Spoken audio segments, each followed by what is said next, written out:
c'est une association qui a pour vocation d'accompagner les transitions professionnelles des particuliers, avec deux types de mobilisation. Une première mobilisation autour de l'accompagnement des personnes par le coaching ou le conseil, accompagne des personnes qui sont en transition, des particuliers qui veulent s'approprier leur propre parcours. Et on a un autre axe, c'est dans cet axe-là qu'on se réunit ce soir, où on va créer des projets de coopération, de collectifs, sur des sujets innovants qui ne sont pas saisis par le monde de l'emploi et du travail. Bien. Bonsoir à tous, bonsoir à toutes, et toutes d'abord, effectivement. Je suis Rémi Maire, je suis maintenant retraité. Je ne suis pas là pour équilibrer le quota des hommes, mais voilà, j'essaierai d'être l'animateur équilibré, en tout cas facilitateur et modérateur pour des sentiments de la partie table ronde. Pour le reste, il y a une intervention de Yannick Algarfet qui va intervenir tout de suite. Il y a les cadres supérieurs en RH, en ressources humaines, dans la fonction publique, et juriste praticien en droit social, et surtout le co-auteur d'un ouvrage que vous avez sans doute peut-être déjà vu à l'entrée, qui est l'objet de la conférence. Il est co-auteur et coordinateur, c'est-à-dire que c'est un ouvrage de fond, il y a une étude derrière, Yannick Algarfet pourra nous en parler. Suite à ça, il y a une table ronde que je vais animer avec 4 intervenants qui sont plutôt des gens, des praticiens, donc des gens qui sont amenés dans le cadre de leur activité, mais pas que, à traiter de ces questions des doués, des surdoués. Enfin, on verra les multiples termes qui sont utilisés par les uns et par les autres pour désigner les gens dont on va parler ce soir. Et puis après, il y aura bien évidemment une partie questions et la salle pendant une bonne demi-heure. Après, Gaël fera le grand témoin avant un peu de conclusion d'Hélène. Et pour partager le pot d'amitié, aussi découvrir les livres qui sont là sur la table.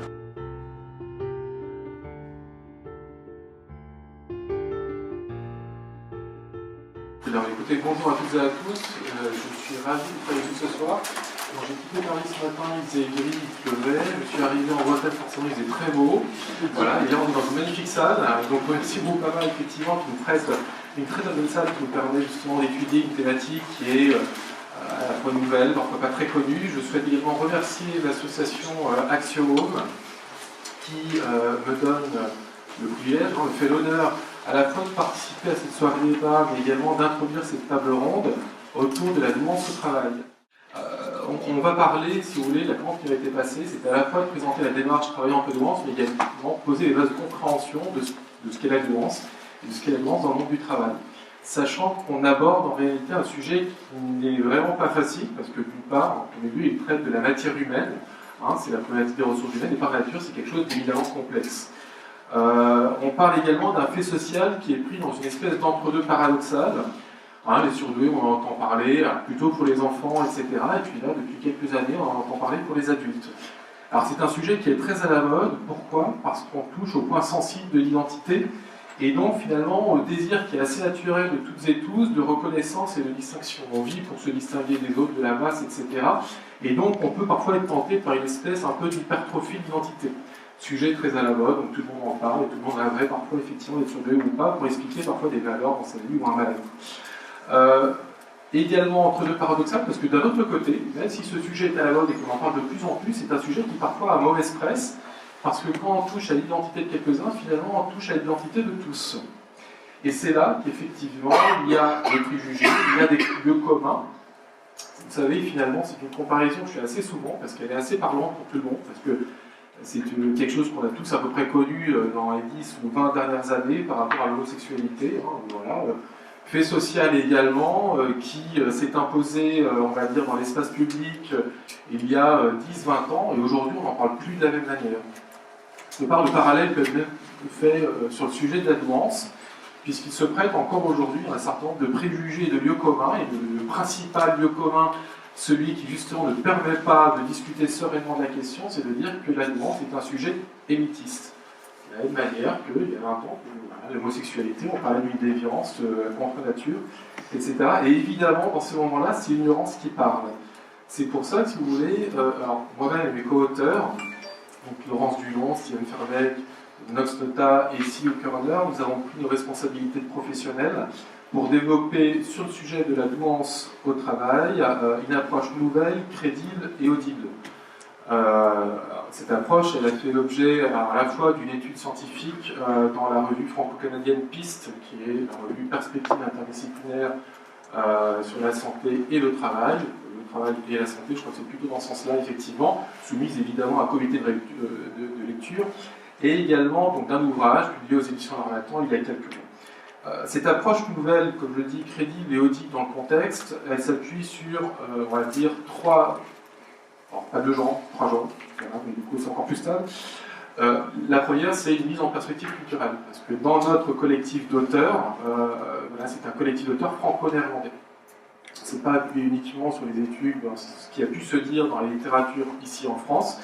On est parti au-delà des frontières nationales, on a regardé ce qui se faisait aux Pays-Bas, qui est très avancé sur la question, et on a regardé aussi ce qui pouvait se dire à d'autres niveaux, au niveau européen ou international parfois. On s'est appuyé ensuite sur une expertise pluridisciplinaire, c'est-à-dire qu'à 5 auteurs, on a réuni tout un ensemble justement d'expertise. Donc nous avons certes des psychologues du travail, mais pas uniquement. Nous avons aussi des médecins du travail, en tout cas 5 qui représentent ces différents domaines-là, des juristes. Moi-même, je suis juriste de formation et praticien en droit social. Alors, c'est ce qui est un euphémisme, pour ne pas dire que je faisais partie des services de contrôle de l'État, mais parce qu'en général, ça fâche et ça jette un froid. Nous avons évidemment des experts RH, voilà, des coachs professionnels également. Et donc, c'est la conjonction des approches qui permet de justement être dans du transdisciplinaire et donc d'avoir un regard vrai sur les choses. Et enfin, effectivement, je vous parlais juste du côté transdisciplinaire, c'est aussi la complémentarité des approches, parce que ce que nous avons produit, on va dire, de la connaissance, qui est aujourd'hui à la main, on va dire, des acteurs de la qualité du travail et de l'accompagnement des individus, c'est le fruit d'approches croisées. La première des approches, c'est l'approche scientifique, puisqu'on ne dit rien de plus que ce que disent des études, alors en France ou aux Pays-Bas ou dans d'autres pays du monde. Et donc l'idée, c'est effectivement donner l'état du réel à travers ce que dit la science, ce que disent les études, d'utiliser la clinique pour confirmer ce que disent dans le réel, on va dire, ce que disent les études scientifiques et les illustrer, donc les rendre compréhensibles et audibles par tout le monde, et également de conjuguer à l'approche scientifique et clinique l'approche professionnelle qui dit ce qui devrait être. Et donc c'est là où on en vient justement à l'intitulé de cette conférence sur le travail, quelle politique RH, puisque le travail que nous avons entamé justement à travers cette étude et cet ouvrage consistait, alors certes à vulgariser et à donner une base de connaissances fiables sur le sujet de la dépense de travail, mais également de le resituer à l'aune des politiques RH. Les politiques RH qui sont connues, que vous connaissez, puisque dans ce parterre, le public que j'ai en face de moi, je crois qu'il y a beaucoup de représentants d'entreprise et de professionnels du monde du travail. Voilà. Et donc l'objectif du travail que nous avons avancé, c'était justement de pouvoir permettre à chacun de prendre de la hauteur sur la question et d'outiller les acteurs du monde du travail et finalement du changement sociétal, dans une société du travail, voilà, et donc effectivement il y a un certain nombre d'évolutions qui peuvent être impulsées par ce biais-là. Quand je parlais de politique RH, au final, la question de la démence, elle va rapprocher 4 sujets qui vous sont familiers. Alors les questions d'inclusion, voilà, dont on parle beaucoup en ce moment, les questions de diversité, c'est un sujet qui est d'une nature et d'un prisme un petit peu différent, notamment en matière de démence, et la question de la qualité de vie au travail et la question de la prévention des risques professionnels. Voilà. La nuance. Alors, en premier lieu, il est utile de resituer la nuance dans quelque chose qui va être familier pour tout le monde, c'est celui de la différence invisible. Beaucoup plutôt sous l'angle du handicap aujourd'hui. Donc, différence invisible, dont la reconnaissance est plutôt émergente. Et vous savez, ça fait écho à des sujets qui, comme je vous dis, commencent à devenir familiers dans l'opinion publique. C'est-à-dire, on parle des troubles de l'apprentissage, on parle des troubles du développement, des troubles du spectre autistique, de l'hypersensibilité, etc. Et au titre de cette différence invisible, il y a finalement ce qu'on pourrait qualifier de différence cognitive, qui va englober, alors à la fois, comme je le disais, les troubles du spectre autistique, les troubles de l'apprentissage, de l'hyperactivité, etc., des troubles en lys également, la dyslexie, qui est assez familier pour tout le monde, dans ce qu'on appelle donc la différence cognitive, qui va concerner 25% de la population environ. La nuance, on va le voir après, c'est une petite minorité de l'humanité, c'est 2,5%, et qui quelque part se resitue dans un champ un peu plus vaste et un peu plus familier pour tout le monde. Quelque part, le fait d'appréhender la différence cognitive sous l'angle de l'inclusion et pas forcément de la diversité, c'est une façon finalement de relativiser la question du handicap qui finalement, notamment pour ces différences invisibles, est pour partie, on va dire, circonstanciée ou contextuelle, puisqu'elle dépend finalement de l'adaptation, de l'ajustement de l'individu à son milieu, et inversement. L'intérêt également de l'approche inclusive en matière de douance, donc elle se permet de porter ça, c'est également de dépasser, on va dire, donc l'approche diversité, c'est une espèce un peu de compensation catégorielle, de discrimination positive, ou plutôt se situer sous le champ de la positivation transversale, puisque l'objectif dans notre démarche, c'est surtout de ne pas stigmatiser les personnes et de les réduire à une seule facette de leur identité qui serait la douance. On parlait avec Rémi juste avant l'intervention, le qualificatif de surdoué ou de doué, effectivement, d'autres parlent de zèbre, etc., de philo-cognitif. C'est vrai qu'effectivement, aujourd'hui, on est assez tenté de vouloir qualifier les personnes et d'essentialiser un petit peu le propos. Nous, notre souhait, c'est plutôt de dépasser ça, de parler plutôt de douance, et en partant de cette idée qu'effectivement, une personne peut avoir une douance, elle peut avoir aussi d'autres facettes de personnalité. Elle peut être une femme par ailleurs, elle peut être le fruit d'une certaine éducation, elle peut avoir un genre, etc. Et autres, et que finalement la question, la thématique de l'inclusion, elle permet de donner, d'exprimer finalement pour chaque personne, on va dire, toute la portée de sa singularité, c'est-à-dire qu'on est tous la somme d'un certain nombre de caractéristiques. Voilà, donc c'est ce qui donne corps, en fait, la question de l'inclusion, elle est en rapport aussi avec la notion un peu d'identité plurielle ou multiple, parce que vous êtes familier aussi de ces sujets-là. Ce n'est pas pour dire effectivement qu'il y a une identité sociale et une identité personnelle. Je fais en référence au livre d'Anne Lalouf sur les identités meurtrières, vous savez, effectivement, rappelle qu'il est important pour chacun de se souvenir qu'on est le fruit justement d'un certain nombre d'influences et de plein de facettes de l'identité. Et voilà, dans l'idée justement d'éviter les phénomènes de violence, de radicalisation, notamment. Donc la douance, pour le dire plus simplement, voilà, c'est une des facettes de l'identité d'une personne, à côté de plein d'autres facettes qui se juxtaposent. On peut être doué, on peut être aussi multi-exceptionnel, c'est-à-dire effectivement être doué, avoir un trouble en vie, être dyslexique, etc. La douance, c'est un atypisme neurophysiologique. Comme je l'ai indiqué, ça concerne 2,5% de la population moyenne. Et contrairement à l'idée qui est profondément ancrée dans les mentalités, ce n'est pas une avance de développement. Vous savez, on parle souvent des enfants précoces. C'est un terme qui aujourd'hui a été vraiment dépassé par l'éducation nationale, qui parle de haut potentiel. D'enfants au haut potentiel, de haut potentiel intellectuel. On parle de haut potentiel intellectuel et d'avance de développement parce que finalement, un des critères de détection ou d'identification de la douance, c'est la mesure du QI. La mesure du QI qui, vous le savez, fait débat, souvent. Mesure du QI qui finalement est un outil qui vient à l'appui de l'identification. Il ne saurait à la fois réduire l'intelligence à ce qu'il mesure et évidemment réduire la douance à ce qu'elle est.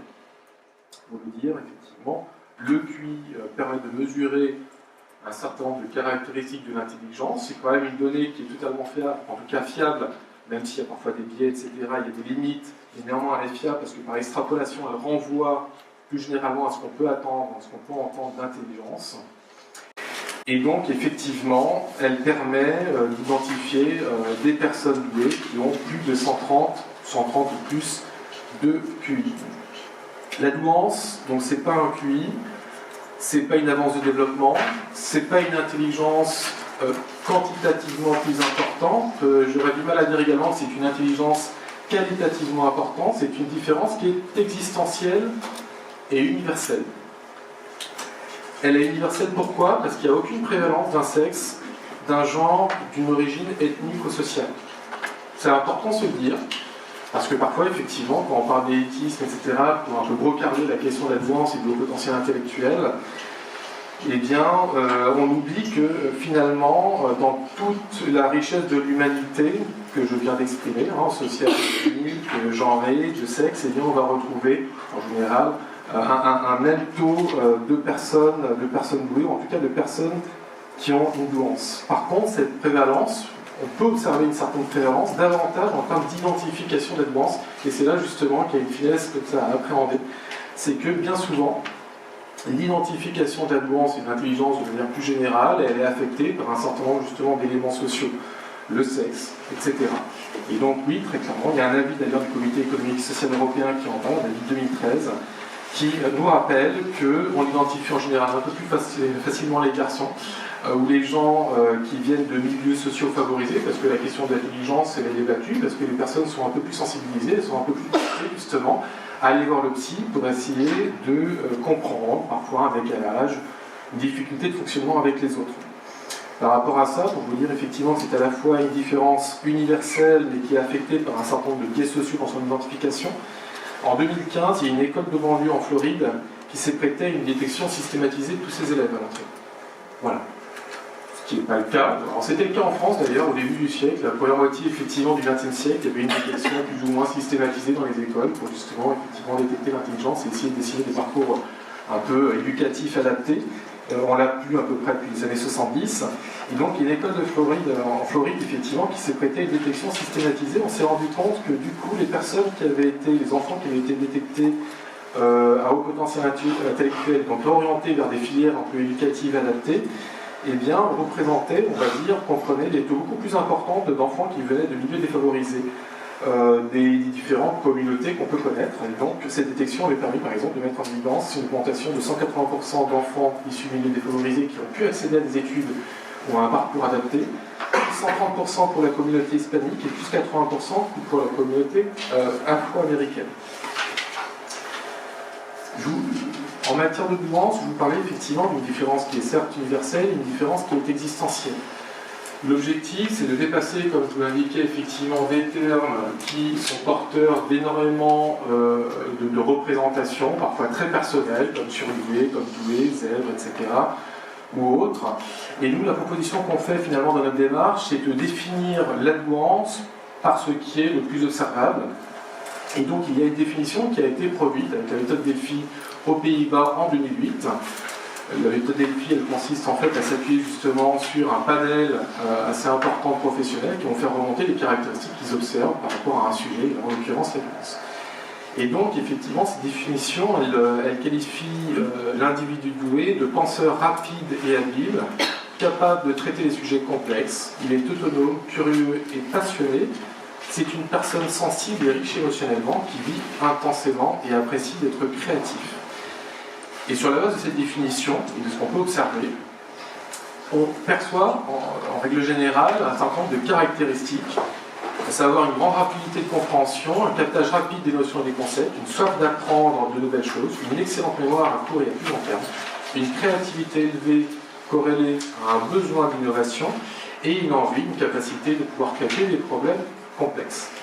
Alors, toutes ces caractéristiques, évidemment, elles sont plus ou moins partagées par les individus doués, parce que ensuite, comme j'ai indiqué, effectivement, l'individu doué ne se résume pas à cette facette-là de sa personnalité et de son identité, et donc ne se résume pas aux caractéristiques qu'on observe effectivement communément, d'une part. Et puis ensuite, parce qu'un individu doué, en fonction aussi de sa connaissance intrapersonnelle, va plus ou moins s'affirmer dans ses particularités de fonctionnement. Ces caractéristiques, on peut les percevoir comme neutres, voire même plutôt positives. Parfois, elles peuvent être source de difficultés. Parce qu'une même caractéristique, finalement, elle a son double versant, un aspect effectivement positif, un aspect négatif, qui peut exposer l'individu à des risques qui lui sont spécifiques. Donc, par exemple, la question de la haute sensibilité, qui est a priori partagée par à peu près 85% des personnes douées. Il y a une étude aux Pays-Bas qui mettait en évidence effectivement donc, cette surreprésentation de la question de l'hyperstimulabilité, de sensibilité effectivement chez la population ayant une douance. À la fois, ça s'observe par la propension de la personne à être nuancée dans sa façon d'exprimer les choses, voilà, une certaine complexité dans l'expression de ce qu'elle est, voilà, sa sensibilité, etc. Et en même temps, ça l'expose à une grande émotivité, dans certaines conditions. Une personne douée, en général, c'est une personne qui peut être très observatrice, donc elle peut remarquer tout jusque dans les plus petits détails, mais de l'autre côté, effectivement, le pendant négatif, c'est qu'avec autant de réactivité à des stimuli divers et variés, eh bien, il peut être envahi par cela et déborder émotionnellement également. Les individus doués sont en général des personnes créatives, donc elles ont un grand sens de l'innovation, puis parfois on se demande effectivement où est-ce qu'elles vont. Du coup, elles sont tentées par mille et une choses, où on a l'impression qu'elles n'ont pas de sens ou de direction très précise. Dernier exemple, il y en a d'autres, évidemment, c'est la question de l'intensité, qui caractérise pour beaucoup les personnes douées. Donc au travail, ce sont des personnes qui peuvent être extrêmement engagées, très impliquées. Le problème, c'est que parfois elles ne connaissent pas très bien leurs propres limites et elles peuvent être exposées, peut-être parfois plus que d'autres, à la question du surmenage et du burn-out. Cette différence existentielle, avec toutes ces caractéristiques qui sont à la fois avec un pendant positif, un pendant négatif, et qui du coup effectivement font leur spécificité dans une certaine mesure, elle soulève deux problématiques. La première problématique, c'est celle de l'écart à la norme. Et notamment observable dans le comportement de l'individu, mais également dans son parcours professionnel. Alors je pense que là dans la table ronde, on parlera aussi de recrutement ou de parcours professionnel. Parfois, le parcours professionnel d'un individu doué est un peu différent des autres, parce que c'est souvent des successions d'expériences courtes, avec des périodes de rupture, parfois des périodes d'inactivité. Vous pouvez avoir des gens qui sont bardés de diplômes, qui sont très très bien installés dans leur activité professionnelle, qui à un moment donné se posent la question du sens de ce qu'ils font, et font une reconversion totale, et pendant 2 ans, ils reprennent des études, ils font autre chose, ils font quelque chose, ils essaient d'être indépendants, de travailler un peu en autonomie. Voilà, c'est aussi des personnes qui parfois, assez souvent, ont plusieurs activités. C'est-à-dire qu'elles ne se contentent pas d'une fiche de poste, c'est-à-dire au travail, elles vont essayer de multiplier un petit peu les initiatives en tous les cas. Puis parfois, il y a les activités professionnelles, et puis les activités extra-professionnelles qui sont importantes. Au travail, tout cela gère beaucoup d'incompréhension. Ces incompréhensions, comme je disais, elles sont issues de l'écart à la norme, de fonctionnement entre guillemets, et aussi du manque de prise de conscience et de sensibilisation par toutes et tous, par toute la société, de ce que c'est que la différence cognitive. C'est-à-dire que parfois on oublie qu'en fait, finalement, dans cette salle, il y a plein de gens qui sont câblés différemment et qui ne fonctionnent pas de manière équivalente. Donc il y a des personnes douées dans cette salle ou qui ont une glande, mais aussi peut-être sans doute des personnes qui ont des troubles d'Andis, qui ont des troubles du spectre autistique, etc. Et donc effectivement, cette méconnaissance de cela, de cette réalité humaine, ne crée pas vraiment les conditions de l'empathie, c'est-à-dire la capacité à comprendre l'autre et à se projeter finalement en l'autre. Et donc quelque part, on est assez porté à finalement faire des espèces de projections de stéréotypes comportementaux en rapport à une certaine norme. Pour vous donner des exemples, qui sont également le fruit des études évidemment, on peut parfois estimer, un manager peut estimer qu'une personne douée est difficile à encadrer, à manager, parce qu'il n'applique pas les consignes, mais en fait, ça peut pourtant, la consigne a été extrêmement claire, elle a été donnée, c'est simple, il n'y a plus qu'à appliquer. C'est juste qu'effectivement, il n'a pas compris que de l'autre côté, la personne douée, il n'y a pas de souci, elle comprend vite, elle comprend bien, mais elle a besoin de comprendre. Et puis parfois, du coup, effectivement, avant de démarrer au quart de tour, quand on lui a donné une consigne ou une direction, il a besoin simplement qu'on lui explique le sens des choses et pourquoi des choses. Parfois, effectivement, on peut, l'environnement, le manager ou les collègues peuvent avoir le sentiment que la personne est assez solitaire, qu'elle est difficile à approcher et qu'elle n'adhère pas au collectif de travail. Pas forcément, effectivement, que la personne est solitaire ou individualiste, c'est simplement qu'effectivement, elle n'est pas forcément parfois à l'aise avec les conversations de groupe et la pression de conformité qui peut être parfois assez difficile à gérer. On peut avoir aussi le fait que l'environnement de travail s'étonne de toutes les remarques qui sont faites par rapport au bruit, par rapport effectivement à l'activité ambiante, etc., qui en réalité perturbe finalement la personne du fait de son hypersensibilité, de son hyperstimulabilité, qui a du mal à se concentrer. Donc le lieu du travail finalement, et donc du monde du travail, est propice à un certain nombre d'incompréhensions qui, comme je dis, sont accentuées par l'écart à la norme, et par l'absence de prise de conscience de cet écart à la norme, du fait qu'effectivement, on a une pluralité de fonctionnement cognitif. Comme je vous l'indiquais, effectivement, premier sujet, l'écart à la norme. Second sujet, l'inégalité des besoins, qui se déduit d'une inégalité des capacités, on va dire, des individus, qui vont générer, dans une certaine mesure, notamment pour des personnes douées, un fort besoin de réalisation personnelle. Fort besoin de réalisation personnelle qui, confronté à la réalité de la vie du monde du travail, vont, en règle générale, enclencher de la frustration, de l'insatisfaction, avec la présence ou la conscience, on va dire, d'un potentiel important qui est sous-exploité. Alors on va être très clair, être doué, ça ne donne pas plus de droits qu'à n'importe qui. On a tous les mêmes droits, dont celui à pouvoir s'épanouir au travail. C'est juste qu'effectivement, il y a certes une inégalité des droits, mais il y a par contre aussi derrière une inégalité des capacités, c'est comme ça, des inégalités de nature qui existent, et au-delà, effectivement, des inégalités de besoins. Alors, vous savez qu'en France, effectivement, on a une conception de l'égalité, du mérite, on a très à cœur. Donc on a une passion pour l'égalité. On a un amour de l'intelligence également. Voilà, c'est ce qui caractérise un petit peu la culture française. Et donc, si vous voulez, pour essayer un petit peu de désamorcer ces éléments-là, ces sujets-là, dans nos travaux, on a essayé de reconstituer une espèce de chaîne de causalité pour essayer de comprendre pourquoi il peut y avoir autant d'amalgame entre capacité, mérite, réussite, compétences, etc. Parce qu'en général, effectivement, on n'arrive pas à parler de façon extrêmement claire. Donc, on a resitué une espèce de chaîne de causalité.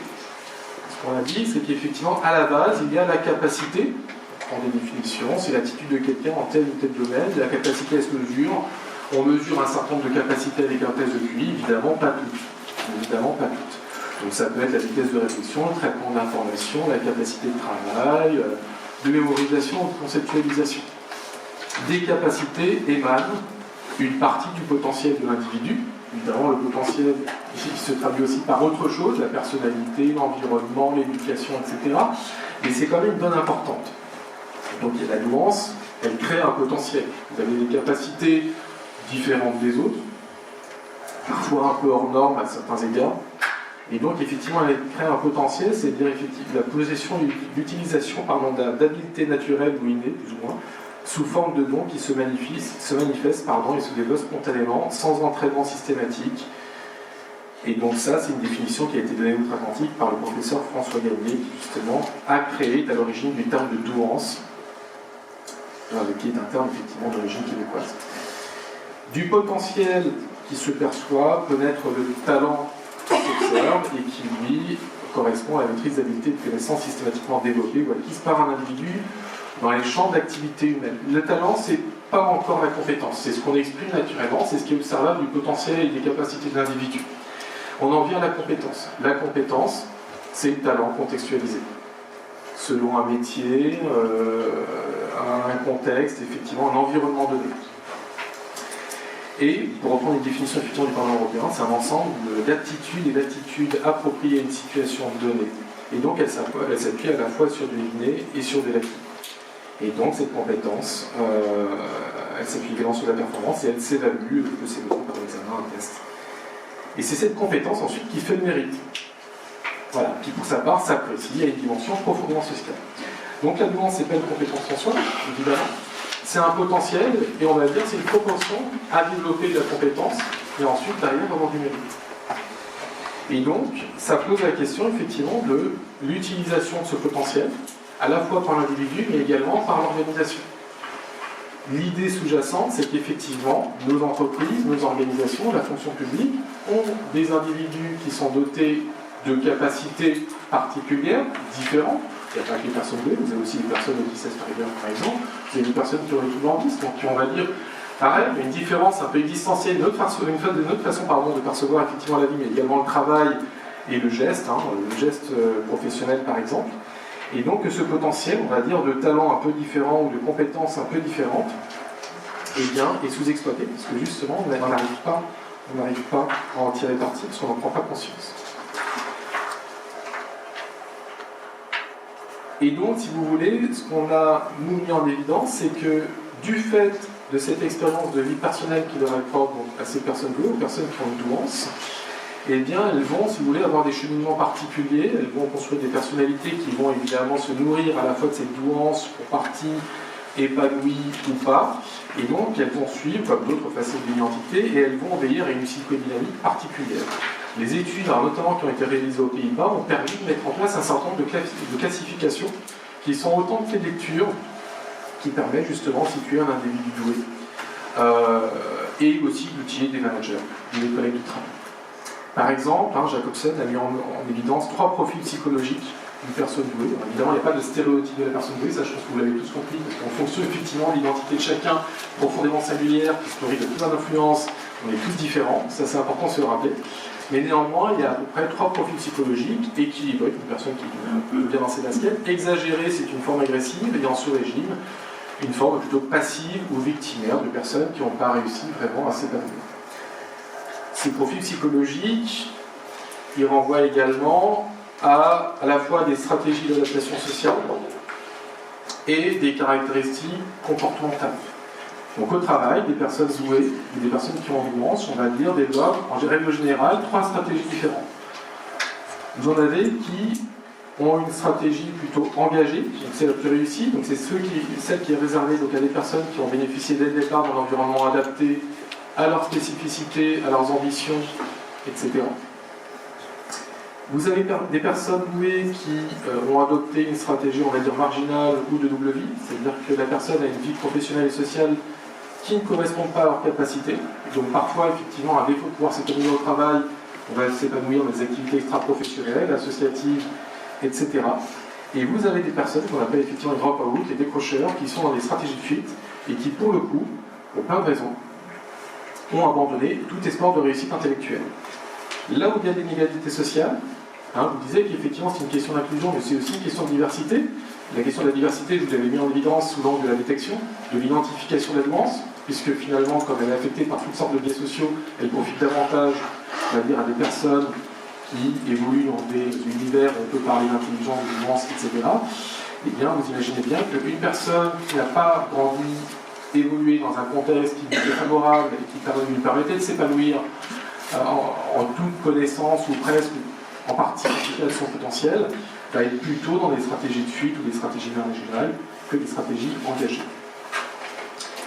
Au-delà des profils psychologiques et des stratégies d'adaptation sociale, ce que les études mettent également en évidence, c'est des caractéristiques comportementales qui, évidemment, sont aussi dépendantes du contexte et du stade de vie de l'individu. Donc, vous avez effectivement, en règle générale, voilà, 5 caractéristiques comportementales. Des personnes qu'on qualifie entre guillemets d'accepter, d'intégrer, c'est-à-dire qu'effectivement ils sont pleinement professionnellement, c'est dans la sphère professionnelle épanouis dans un environnement qui est à la hauteur de leur ambition et de leurs capacités. Vous avez des personnes qui ont pour caractéristique comportementale celle d'être sociales, voilà. Il y a des personnes qui ont compris que finalement pour réussir professionnellement, ou en tout cas pour bien s'en sortir, il ne suffit pas d'être intelligent, et donc c'est des personnes qui ont développé leurs compétences relationnelles à un très haut niveau. Donc contrairement aux acceptés, ils vont occuper plutôt des postes pluridisciplinaires, transversaux, stratégiques. Les acceptés, eux, vont être plutôt sur des postes en expertise, chef d'entreprise, etc., indépendants. À côté des personnes qui ont un comportement, on va dire, accepté ou social, donc qui sont effectivement des comportements plutôt adaptés et productifs, vous avez des personnes qui sont soit agressives, discrètes ou isolées. Agressifs, c'est des personnes qui, effectivement, vont compter sur leur intelligence pour briller au travail, mais vont avoir du mal, effectivement, à s'intégrer durablement, et vont passer d'un emploi à l'autre, d'un licenciement à un autre, d'une difficulté à un autre, professionnelle, souvent extrêmement forte. La personne agressive, elle peut évoluer évidemment tout au long de sa vie. Comme je vous disais, la question de la connaissance intrinsèque, enfin, en tout cas personnelle de l'individu, elle est déterminante, et notamment le fait qu'il ait été identifié ou pas comme personne douée, donc elle peut évoluer vers un profil social ou éventuellement isolé. La personne discrète, c'est quelqu'un qui va en général occuper un poste normal, voilà.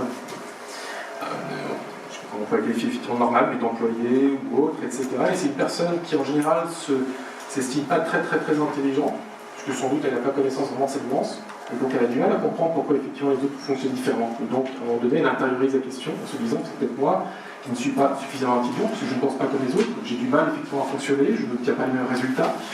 Et donc souvent elle a des problèmes, on va dire, d'estime de soi assez importants, et elle est discrète par nature, elle n'est pas épanouie, elle ne s'affirme pas dans toutes ses spécificités et sa singularité. Et donc c'est des personnes qui évidemment peuvent évoluer aussi vers des comportements sociaux ou isolés.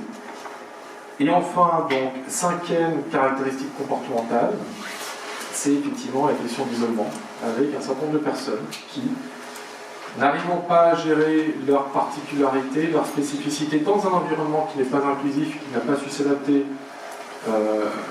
pour favoriser effectivement leur intégration sociale et professionnelle, sont exposés alors à la fois à l'isolement, au chômage durable, et donc ce sont évidemment des populations à risque. Ce que nous on met en évidence, j'ai quelques minutes mais ça va bien, parce que j'arrive quand même au bout effectivement de mon propos. Ce qu'on met en évidence dans notre propos, et ce que mettent en évidence les études auxquelles on se rapporte, elles sont nombreuses, une partie des chercheurs en dehors de France, ça je vous l'ai dit, effectivement notamment aux Pays-Bas où il y a eu une forte production ces dernières années. Alors notamment sous l'impulsion de Max Notak, qui est un des auteurs de notre ouvrage, c'est que les organisations du travail, autant du secteur privé que du secteur public, ne savent pas appréhender et accueillir, comme vous l'avez exprimé, la question de la différence cognitive et de la nuance. Donc je renvoie à ce que j'avais dit effectivement au tout début de mon intervention, phénomène émergent de la différence invisible, etc. Les entreprises n'y sont pas sensibilisées, les collègues de travail, les managers, etc. On pense que tout le monde fonctionne de la même manière et ce n'est pas le cas. Et il en résulte dès lors des freins à l'embauche, des incompréhensions dans la relation de travail quand, comme je l'ai mis en évidence, et des talents et des potentiels qui sont parfaitement inexploités. Cette situation, elle interpelle toutes les politiques RH en matière, comme j'indiquais, effectivement, d'inclusion, de diversité, de qualité de vie au travail et de conditions de travail. Sur ces deux sujets, il y a effectivement un premier sujet qui est celui de la prévention des risques psychosociaux. L'écart à la norme, l'écart de fonctionnement, les incompréhensions, etc. Vous comprenez que tout ça est générateur effectivement de risques. Et donc, il y a la nécessité pour les organisations vraiment à tenir compte des caractéristiques personnelles des employés pour appréhender toute la diversité de la main-d'œuvre salariée. Pour ça, évidemment, on ne l'invente pas, on se rapporte à la doctrine de l'Europe, de l'Union européenne, qui, il y a quelques années, en fait, a fait un rapport, non pas sur la nuance à proprement parler, mais sur la diversité de la main-d'œuvre, avec cette idée, effectivement, de pouvoir justement mettre en place dans des entreprises, on va dire, des analyses, des mesures de la prévention des risques professionnels, des risques professionnels, on va dire, liés aux caractéristiques personnelles d'un certain nombre de catégories de travailleurs, évidemment, des analyses qui sont transversales à toute l'entreprise. Il y a également, au-delà de la prévention des risques psychosociaux, mais finalement on n'en est pas très loin, la question de la reconnaissance et du développement des talents de tous, et des talents un peu différents, notamment ces personnes-là, des personnes douées, et également des personnes qui sont marquées entre guillemets par une différence cognitive, donc des personnes qui ont un trouble mental, je le répète encore, un TDAH, un trouble du spectre autistique, etc., une hypersensibilité par exemple. Et à ce titre-là, je rappelle les dispositions de l'accord national interprofessionnel du 19 juin 2013 sur la qualité de vie au travail, qui effectivement fixe pour objectif, ce sont les partenaires sociaux qui sont fixés effectivement cet objectif-là, de permettre à chacun de trouver sa place et de s'épanouir physiquement, psychiquement, intellectuellement. Comme je vous l'ai indiqué, la nuance ne donne pas le droit plus que les autres. Mais ce droit a vocation à s'appliquer, évidemment, celui-ci en l'occurrence, de façon adaptée aux spécificités et aux besoins particuliers des personnes douées. Tous ces sujets-là, qui sont des sujets RH, ne sont pas que des contraintes à gérer. Je souhaiterais effectivement, si vous voulez, terminer sur ça. Parce que derrière chaque contrainte, il y a une opportunité. Ce n'est pas ajouter de la contrainte à la contrainte, c'est que derrière ça, vous savez bien, dans les enjeux de diversité, d'inclusion, de qualité de travail et de conditions de travail, de manière générale, et pas uniquement pour les personnes ayant une douance, il y a derrière un ressort, à dire, de performance, de créativité et d'innovation. Et donc, effectivement, la possibilité pour nos organisations, finalement, de œuvrer pour le bon fonctionnement de nos organisations, au-delà même, effectivement, de la population douée, parce que ce qui profite à quelques-uns, finalement, profite à tous, on va dire ce qui est indispensable à quelques-uns profite à tous, et c'est bien le cas de la nuance. C'est le cas, d'ailleurs, même plus généralement, de ce qu'on appelle le diversity management. Vous savez très bien qu'en œuvrant pour l'égalité femmes-hommes, par exemple, on accroît la performance de nos organisations. Il y a, sur le champ de la différence cognitive, ces dernières années, il y a eu des expérimentations à travers le monde, en Australie par exemple, ou dans des entreprises effectivement américaines, pour justement l'insertion et l'intégration de personnes ayant un trouble du spectre autistique. Et vous voyez pourquoi certaines équipes, justement, en permettant l'intégration de ces personnes-là, une bonne intégration, avaient une performance qui augmentait de l'ordre de 20 à 30%. Donc il y a tout un enjeu effectivement d'inclusion, de diversité, de performance et d'innovation. Et au regard de cela, la nuance et la différence cognitive de manière plus générale, de la même manière qu'elle interpelle l'ensemble des politiques RH, voire l'ensemble de l'activité même de nos organisations du travail, a vocation à interpeller tout un ensemble d'acteurs. Donc là, j'introduis, on va dire tranquillement mais sûrement, donc la table ronde qui va suivre, puisque effectivement, ce sont tous les acteurs du monde du travail, de la qualité du travail et de l'accompagnement des individus. C'est à la fois une problématique évidente pour les managers, pour les collègues de travail, pour l'ensemble effectivement des employés, mais également pour les médecins et psychologues du travail, les recruteurs, les spécialistes en gestion de carrière, etc., tout un ensemble d'acteurs qui doivent agir pour l'inclusion afin de positiver la différence pour l'individu et pour l'organisation. Je vous remercie.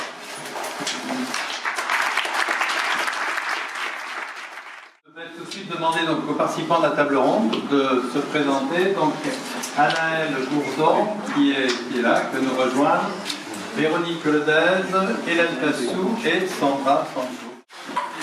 Bien.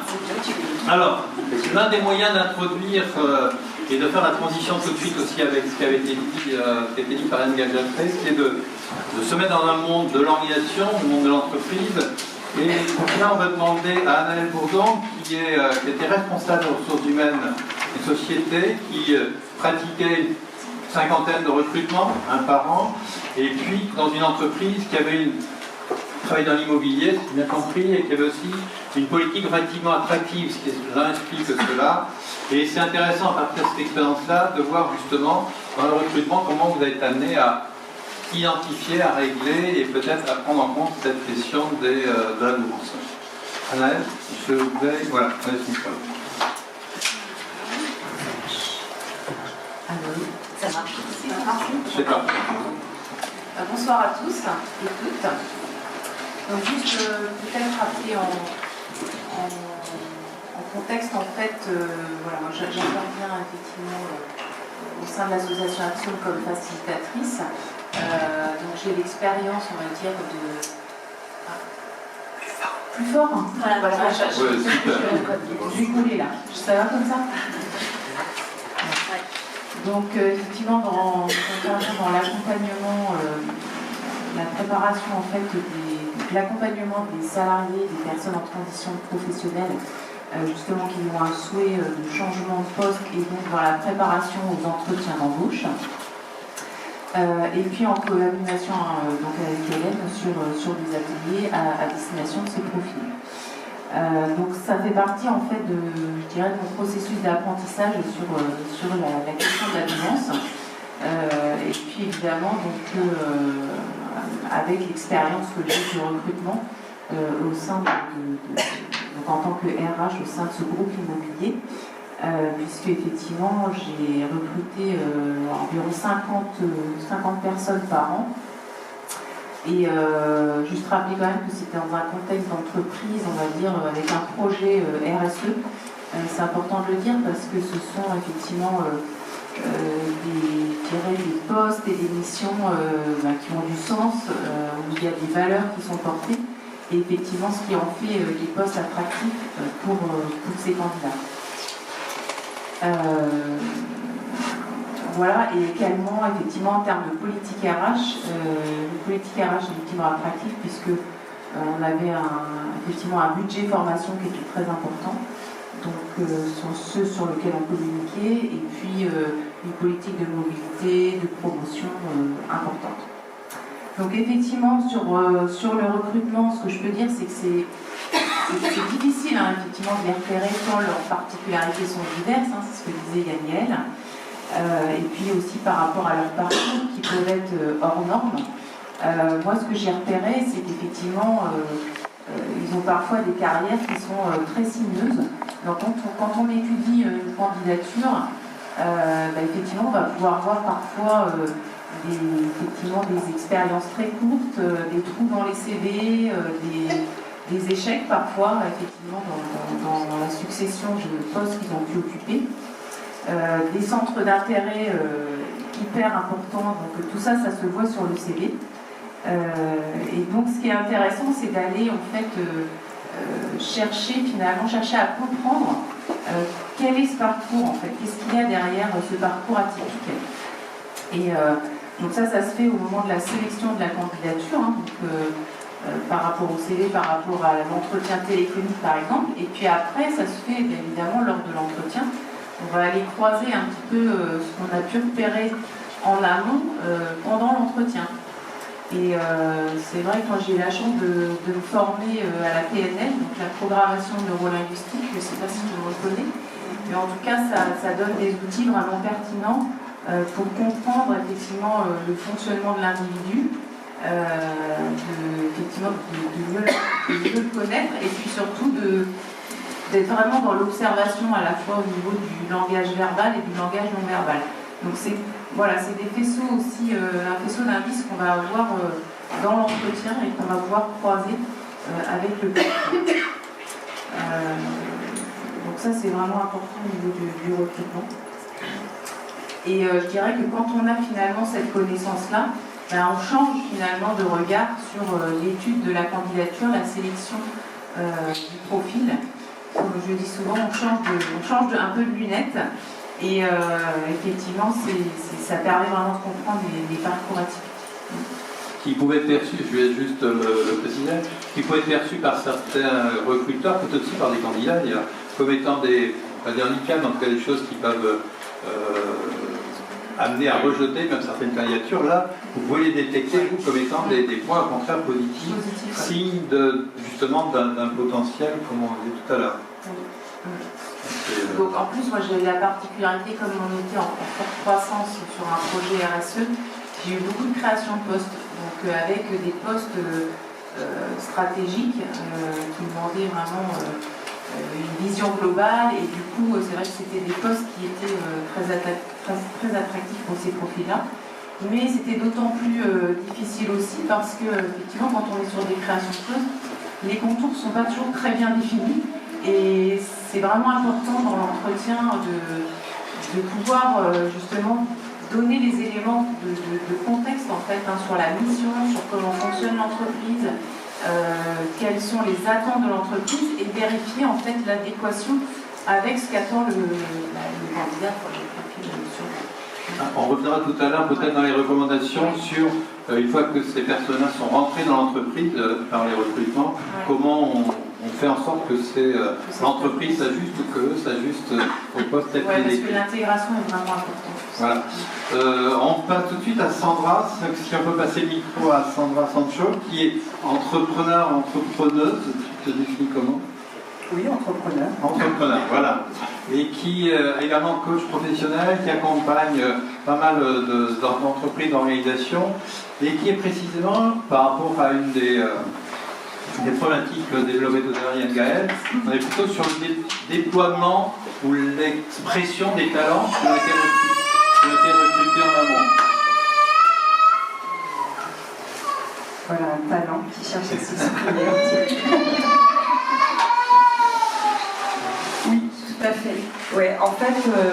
Alors, justement, dans cette expression, dans le cadre de ton activité, justement, que ce soit de coach professionnel ou dans l'accompagnement de l'organisation, comment tu peux être amené, toi, à repérer, là aussi, et accompagner d'une manière peut-être un peu spécifique ce type de personnes, de personnalités d'un leader autour de la nuance?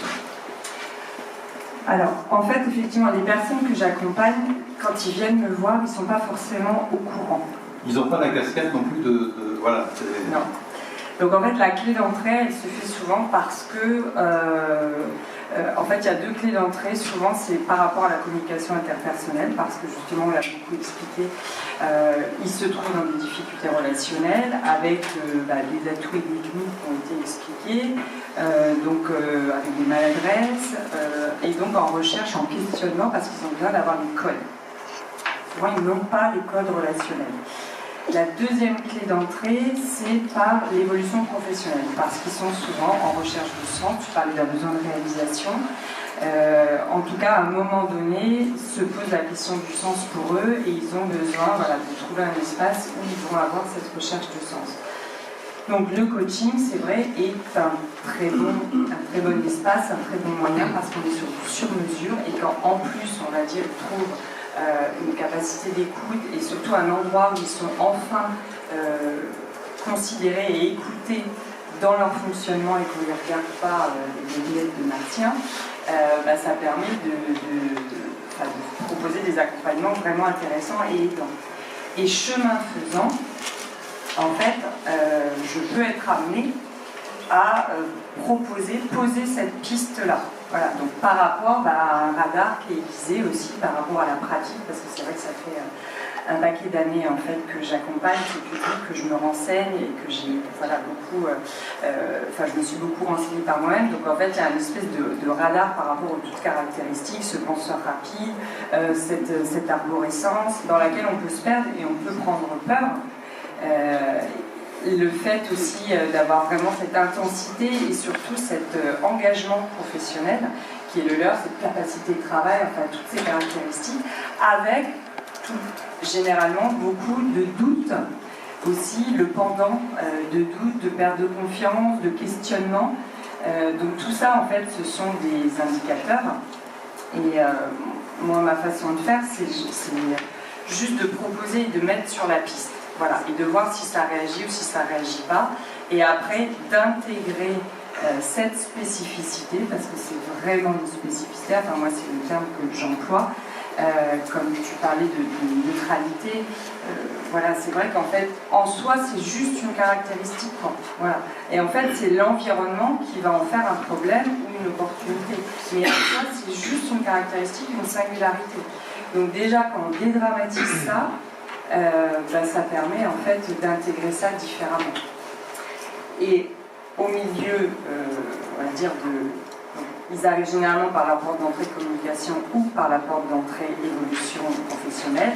Et au milieu, il y a tout le champ non négligeable du déploiement des talents, justement, qui est rendu possible pour qu'ils prennent en fait la pleine mesure de leur fonctionnement et surtout qu'ils en prennent conscience.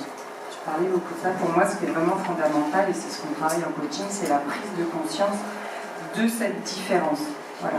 Donc la prise de conscience et petit à petit d'intégrer le fait que c'est pas un problème, c'est pas un handicap, c'est une spécificité et d'apprendre justement à porter un regard positif sur cette question-là. Voilà. Je veux dire qu'il y a un long processus finalement entre un processus qui permet aux personnes justement de découvrir leur talent et de dépasser que des problèmes ou... Alors non, avec ce public, tout est toujours relatif. Hein, mais c'est-à-dire voilà, c'est-à-dire que quand ça tilte et quand en fait la communication, elle se joue vraiment de manière, elle se joue à plusieurs niveaux et avec ce public-là, la communication elle est très subtile, donc elle se joue beaucoup de cœur à cœur. Donc en fait, quand il y a déjà un climat qui est suffisamment sécurisant et on arrive à amener le sujet, à proposer, à poser l'hypothèse avec des mots qui sont justes, les déclics en fait sont possibles pour eux. Et après, ça peut être extrêmement rapide. Là, ça va dépendre de chacun, ça va dépendre du parcours, ça va dépendre du positionnement, ça va dépendre de ce qu'ils ont vécu. Par contre, long processus, je ne sais pas si c'est long, mais en tout cas, moi j'aime bien parler d'un processus, parce qu'on est sûr de l'humain. Et effectivement, il ne s'agit pas de venir... moi, les personnes que j'accompagne ont souvent plutôt entre 40 et 50 ans.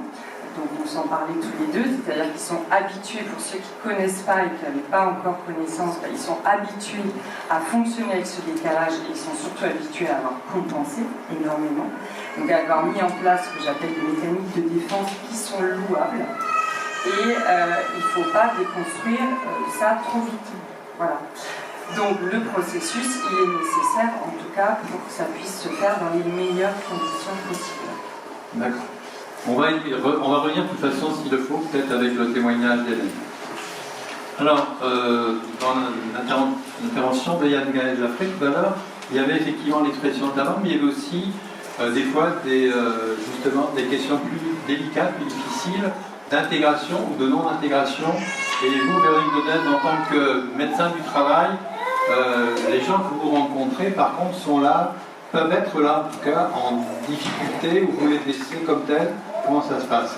En fait, moi, cette question-là est posée soit dans des visites, on va dire, de suivi classique, en fait, ce qu'on appelle des visites en fait, périodiques, où en fait, moi, j'ai un peu la puce à l'oreille quand je refais ce qu'on appelle le cursus Fabrice, en fait. Enfin, c'est un terme qui, pour nous permet en fait, de refaire un point sur le parcours professionnel de la personne, donc qui permet aussi de voir les expositions professionnelles, mais qui nous permet aussi d'apprendre à connaître la personne sur le versant travail, en fait, de voir un petit peu les expériences qu'elle a eues, ce qu'elle a pu faire.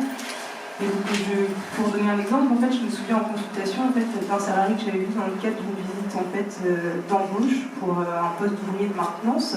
Et quand on reprend le cursus de la personne, en fait, je me dis, j'ai été 10 ans huissier de justice. Après, j'ai monté mon entreprise. Après, voilà. Donc, c'était beaucoup d'expériences très différentes. Donc, je me demande, est-ce que ça vous embête si je vous demande pourquoi ce parcours, en fait. Et en fait, il me dit simplement, je m'ennuie rapidement. Donc, voilà. Donc, après, on déroule souvent, en fait, la consultation. Et en fait, lors de la consultation, il y a ce que moi j'appelle des intuitions cliniques, en fait. Enfin, on ne met pas les mêmes mots sur les choses, mais en gros, les intuitions cliniques, c'est le lien qui se fait rapidement avec la personne, parce que ça percute, en fait. Et après, il y a aussi un autre biais d'entrée, c'est les visites à la demande. Donc, ça va être des visites en fait, à la demande de l'employeur, parce que l'employeur passe à un salarié qui est en souffrance. Et en fait, ils souhaitent décrypter en fait, pourquoi cette souffrance-là. Donc, c'est aussi l'occasion pour les salariés de se livrer un peu à cœur ouvert en fait, et de les mettre sur cette piste-là. En fait. Donc, souvent, ce sont les salariés qui ont une charge émotionnelle forte, tout prend une proportion importante. La souffrance est importante, ils ont des difficultés à poser des limites, mais par contre, ils ont une grande capacité de résilience. Donc, c'est-à-dire que c'est des personnes que quand on les met sur la piste, sur les bonnes pistes, on va dire, qui ont aussi cette capacité-là à se mettre en action et à se mobiliser en fait pour aller de l'avant en fait. Non. Et donc il y a ce mode de pensée aussi particulier qu'on a évoqué tout à l'heure. Et après, il y a aussi ce qui est intéressant, je trouve, comme le dit, c'est l'intelligence relationnelle. Parce que comme ils sont habitués en fait, à vivre dans le décalage, le fait de mobiliser cette intelligence relationnelle-là, ça aide aussi à les faire avancer en fait. On peut parler de l'humour aussi. Donc c'est des personnes qui peut-être pour survivre en fait, aussi à ce décalage-là, en fait, ont mis en place des traits d'humour un peu plus prononcés, poussés par quelque chose de plus facile. Donc après, moi, le type d'accompagnement que je propose, c'est face à des personnes en souffrance, c'est aussi de mettre en place ce qu'on appelle un résonance sécurité, c'est-à-dire qu'il faut en fait réussir à canaliser en fait ces personnes-là et à les mettre sur les bonnes pistes. Donc c'est vrai que c'est les mettre dans un cocon en fait pour qu'ils puissent aussi retrouver en fait leur chemin personnel en fait. Donc voilà, après moi sur ce que je peux mettre en place ici, c'est des échanges, des conseils de lecture, parce qu'il y a une littérature qui est très riche sur le sujet et qui est sur différents plans, sur des messages en fait, il y a des auteurs qui sont assez pédagogues, qui ont réussi à mettre des concepts intéressants en place. Et j'ai lu récemment, pour vous donner aussi un bouquin intéressant, c'est Adultes à haut potentiel, déployer vos talents. C'est deux psychiatres en fait, qui ont écrit ce livre-là. Donc je prêche pour les médecins, parce que c'est rare en fait que les médecins aussi abordent cette problématique. Enfin, en 10 ans d'études médicales, il n'y a pas eu une minute de formation sur ces questions-là. Bon, là, c'est aussi intéressant à savoir, parce que selon les médecins que vous allez consulter, ils ne sont pas forcément sensibilisés en fait, à ces sujets-là. Donc voilà, après moi c'est tout ce que j'essaie de mettre en place, c'est tout ce qui est aide à la mobilisation psychique, ce qui est important, ce qui est un peu moins, parce que souvent ces personnes-là, il y a plein d'idées qui s'entrechoquent, donc on essaye de faire un petit peu le tri et de les accompagner. Et après moi j'ai aussi l'orientation possible vers des psychos qui sont sensibilisés sur le sujet. Et après, mon rôle de médecin du travail, c'est aussi à un moment donné de faire des cours de sensibilisation au niveau de l'employeur quand il y a des personnes en fait, qui sont en souffrance. Alors je suis là pour parler de ce qui se passe lors de la consultation, mais c'est plus d'alerter en fait, sur le risque psychique, en fait, et l'altération de la santé psychique en fait, des personnes. Donc ça marche pour les personnes en souffrance qui sont tombées, qui sont en souffrance tout voilà. Ok, on revient tout à l'heure sur les recommandations lors d'un deuxième tour de table. On termine le tour de table. Hélène Plassou. Alors Hélène, vous avez une longue expérience à la fois au sein de la RAP, mais aussi dans l'association que vous avez créée, Axiom, qui accompagnait en partie ces personnalités-là, et peut-être aussi plus largement dans en phase de création de vos propres entreprises également, comme Sandra, comme coach. Vous, dans votre expérience, que ce soit au niveau associatif ou professionnel, quelles sont les questions que vous êtes amené à vous poser, peut-être aussi à les expériences que vous avez pu avoir dont vous pouvez nous parler ce soir? Oui, alors, comme vous l'avez dit, cher ami,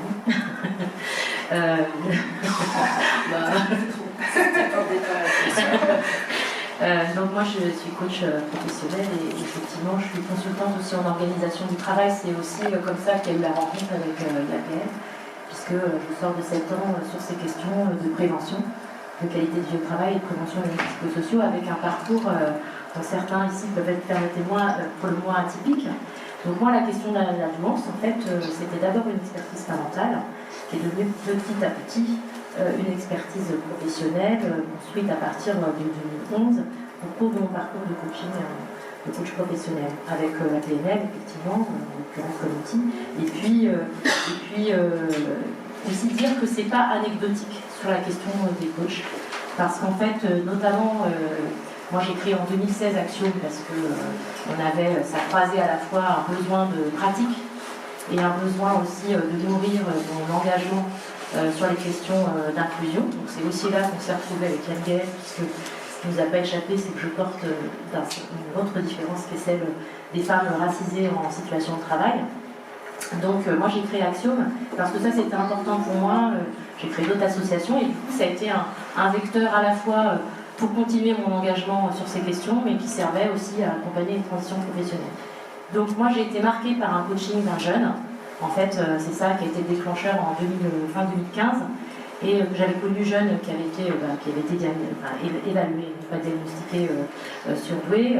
J'avais alerté ses parents, parce que j'avais déjà une expertise en 2011 qui était riche, parce que j'avais rencontré en fait Ariel Ada en 2002, entraînée par l'institutrice de ma fille.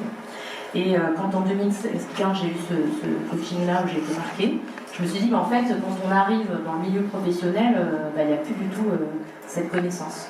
Malgré tout, c'était quand même un étudiant qui était dans des écoles, vous savez, les écoles d'ingénieurs en informatique qui vendent en fait une approche pédagogique différente où on fait la piscine, etc. Mais en l'occurrence, il y avait une méconnaissance totale des enseignants, des responsables pédagogiques sur cette question. Donc je me suis dit, voilà, comme je vous expliquais en introduction, Axiom avait pour vocation à la fois d'accompagner des personnes particulières, mais aussi de faire des sujets. Et donc c'est comme ça qu'on a dit, surdoué au travail, parlons-en. Voilà. Et donc, il y avait, au départ, j'ai voulu faire venir Ariel Ada et Christian Bunel qui venait d'écrire un bouquin que vous trouverez là-bas. Et c'est la première fois que j'entendais parler finalement de cette question dans le monde du travail. Et les praticiennes, donc évidemment, et puis il y avait aussi Cécile Bost qui avait fait aussi, c'était les 2 premiers ouvrages à ma connaissance, donc là on était en 2016. Donc c'est comme ça qu'est né en fait ce cycle de conférences qu'on a commencé à faire en faisant venir Cécile Bost. Certains et certaines d'entre vous étaient là déjà en 2017, donc j'ai avancé. Alors les apprentissages dans ces accompagnements, c'est un peu, ça résonne avec ce que dit Sandra, sauf qu'à la différence, moi, c'est des personnes qui viennent à titre personnel. Donc, du coup, c'est pour ça aussi que ça demande. Donc, je leur remercie parce que du coup, j'ai vraiment progressé dans la pratique et ça permet quand même il n'y a pas l'entreprise qui va faire contrat tripartite, donc ça demande énormément de cadres. Pouvoir réorienter. Donc c'est vrai que comme on arrive avec pas mal de traumatismes, des problématiques d'identité, à nous coach de dire c'est pas pour moi et orienter vers la thérapie ou des personnes compétentes. Donc ça c'était un vrai sujet et c'était aussi ce qui fait que c'est important d'avoir des soirées comme aujourd'hui. Ça a pour vocation aussi de faire connaissance avec des relais. C'est comme ça que j'ai connu d'ailleurs Véronique et puis comme je le fais sur les questions de santé, donc pour que les choses elles arrêtent d'être un peu informelles en souterrain sans qu'on essaye d'en parler. Voilà, donc moi c'est vraiment. Donc c'est vrai que là aujourd'hui, comme je suis beaucoup plus à l'aise qu'en 2017, parce que je suis maintenant indépendante et que voilà, je peux oser aussi parler de différence. Donc il y a cette question-là du traitement de la langue. Donc moi, il venait vous voir sur la relation aux autres. Des questions d'assertivité aussi, comment je parle, et puis nous, vraiment, comment je fais face à l'hypersensibilité ou la haute sensibilité dans un processus de recrutement où, en France, là, les techniques les plus utilisées pour le recrutement, c'est mettre la personne sous stress. Donc c'est pas là qu'on va vraiment voir les talents s'exprimer. Donc en fait, on les coach, on leur apprend des certaines choses, et puis à un moment donné, il se passe des choses dans l'accompagnement, et puis c'est là qu'à Naël, on faisait des simulations d'entretien. La question d'identité, on en a parlé, ça c'est vraiment quelque chose. Moi j'ai que des adultes, donc la question de l'exclusion, de la discrimination, le processus discriminatoire qui existe quand on a des différences cognitives, sans pouvoir les nommer. Voilà. Donc je vous ai parlé effectivement de l'exigence du choix de la personne qui accompagne, du coach, donc, et surtout repérer les troubles naissants, les psychopathologies. Voilà. Et puis moi ça a vraiment nourri ma pratique aussi dans les questions d'accompagnement des entreprises sur les questions de qualité de vie au travail. C'est-à-dire que j'avais cette question d'alternance, et aussi, pour celles et ceux qui me connaissent, je travaille aussi depuis 2007 sur les questions de genre. Mais j'avais fait un mémoire en 2007 quand j'ai fait une première reconversion sur l'approche de la diversité dans les politiques RH du bassin d'emploi de Brest. Voilà, on est toujours dans le sujet, autant de temps après. Donc voilà ce que je pouvais dire de mon expérience. Et ça va nourrir aussi forcément le cœur puisque je me lance cette année. Voilà mon activité à venir, puisque ça va être vraiment le cœur, c'est comment prendre en compte les singularités des personnes dans les dynamiques collectives. Alors, juste avant de laisser la parole à toi, on va faire un petit tour et après on demandera à Ingrid de donner son ressenti aussi. Sur les recommandations, peut-être que vous pourriez faire. Anaël, donc je vais vous redemander de prendre la parole pour dire, une fois que vous avez recruté, quelles sont les recommandations que vous feriez maintenant que vous avez cette expérience-là du recrutement, mais aussi la façon dont l'entreprise intégrait ou pas quelles sont les recommandations que vous faites? Alors, que vous feriez. Ouais, sur les recommandations, effectivement, déjà la première chose, c'est effectivement de sensibiliser au niveau des directions des ressources humaines, des directions s'il n'y a pas de ressources humaines, parce que c'est vrai que plus les DRH seront formés, plus ils seront à même en fait de faire émerger finalement ces profils-là, mais sans les mettre en danger quelque part. Parce qu'effectivement, ils pourront ainsi leur proposer des carrières, on va dire, plus diversifiées, et surtout avec des durées de poste plus courtes. Si on n'a pas connaissance de comment fonctionnent ces personnes-là, effectivement, des personnes qui peuvent vraiment vite s'ennuyer, comme on disait, et puis ou alors se suradapter, et puis ça finit en souffrance ou en mal-être. Donc c'est vraiment déjà la sensibilisation, l'information de ces acteurs-là. Et puis moi je vais vous donner un exemple concret quand même qui a été, on a eu des très bons retours, et c'est vrai que ça a été quelque chose qui a fait, je trouve, grandir l'entreprise. On a formé en fait tous les collaborateurs au MBTI, alors en français, ou MBTI avec l'accent. Donc, je ne sais pas si vous connaissez, c'est en fait un questionnaire qui est basé sur la théorie en fait, des typologies psychologiques de Jung, et en fait qui décrit en fait des préférences. Il décrit des préférences, donc il y a quatre préférences sur la prise de décision, le fait que vous soyez introverti ou extraverti, sur comment vous organisez votre temps. Voilà. Donc c'est vraiment mieux se connaître pour mieux travailler ensemble. Et tout le monde y est passé. Et tout le monde dans l'entreprise a été formé en équipe.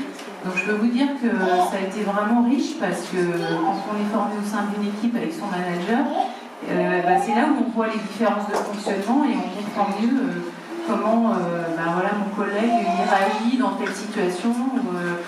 Donc ça, sans qu'il y ait de stigmatisation. C'est ça. Et puis vraiment, du coup, en parlant après, c'était un même sur le ton de l'humour, quoi. Voilà, on est différents, mais bon, voilà. Enfin, du coup, les messages passent mieux, quoi. Et là, il y a une vraie compréhension. Et puis, on avait formé aussi tous les collaborateurs à la communication non violente, par exemple. Donc ça, c'est intéressant aussi, parce que les conflits, les tensions, ça part souvent des problèmes de communication. Donc, tout ça, c'est aidant. Ouais. Passer la parole à Véronique Lodez, donc pareil, les recommandations que vous de l'intérieur, pour pouvoir en fait les gens là en particulier, qu'est-ce que vous dites aux managers, à l'entreprise pour que vous ne le voyez pas finalement. Alors moi, si je peux juste faire un petit sur le recrutement, en fait, c'est vraiment le savoir-être, en fait, enfin, au sens qu'il doit aussi être mis en avant, en fait, parce qu'il y a des savoir-être qui sont compliqués, qui peuvent être compliqués à gérer en fait, au sein de l'entreprise. C'est ça que moi, j'ai tendance à mettre un peu l'accent en fait, sur le savoir-être. Après, c'est aussi de mettre à plat en fait, les valeurs de l'entreprise et en fait essayer l'employeur de garantir ces valeurs-là. Parce qu'il faut qu'il y ait une personne qui puisse mettre les mots quand les choses débordent. Et après, ce que je conseille aussi aux personnes, c'est de suivre leur intuition. Parce qu'on a tendance aussi, en grandissant et vieillissant, à se détacher en fait, de son ressenti, d'être son mouchoir dessus en disant mais non, je me fais des idées, à intellectualiser les choses et parfois, et la plupart du temps, en fait, on a eu des intuitions sur des choses qui n'allaient pas, qui ne fonctionnaient pas. Donc c'est ce que je conseillerais. Et c'est aussi de prendre en compte la montée en fait, du narcissisme dans la société, donc et avec ce que ça engendre en fait, sur l'absence parfois de limite de certaines personnes. L'absence de limite de certaines personnalités. Et qui peuvent du coup faire souffrir les autres. On va, même Gaëlle, on reviendra tout à l'heure, sauf si tu vas intervenir tout de suite, mais autrement on demandera à Sandra et à Hélène, toutes les gens dans ce cours. T'inquiète pas, ça nous pénalise. Quelques recommandations, sans rentrer dans un développement trop long, quelques recommandations majeures. Alors déjà, moi, ce qui me semble important, c'est qu'il y a vraiment, de mon point de vue, un enjeu super important par rapport aux transformations qu'on a à conduire dans toutes nos organisations. Et tu disais, il existe en fait un gros potentiel par rapport à ce public, un potentiel de créativité, un potentiel d'innovation et aussi un potentiel globalement d'efficience, parce que c'est des personnes qui ne supportent pas le gâchis. Voilà. Le gâchis humain, le gâchis économique. Donc, pour moi, voilà, il y a d'abord l'enjeu. Et par rapport à cet enjeu, ce qui est important, c'est par contre qu'ils ne soient pas positionnés en sauveurs ou qu'ils ne se positionnent pas, eux, en sauveurs. Parce que justement, il y a aussi ce risque d'épuisement, de surabatabilité, d'épuisement, etc. D'où l'importance de travailler en co-responsabilité. Ça, c'est quelque chose dont tu parles dans ton livre, pour moi, qui est super important. Il ne s'agit pas de réfléchir à la place qu'on va leur donner. Non, c'est vraiment quelque chose qui doit se construire en co-responsabilité. Co-responsabilité entre la personne et l'entreprise. Et l'entreprise.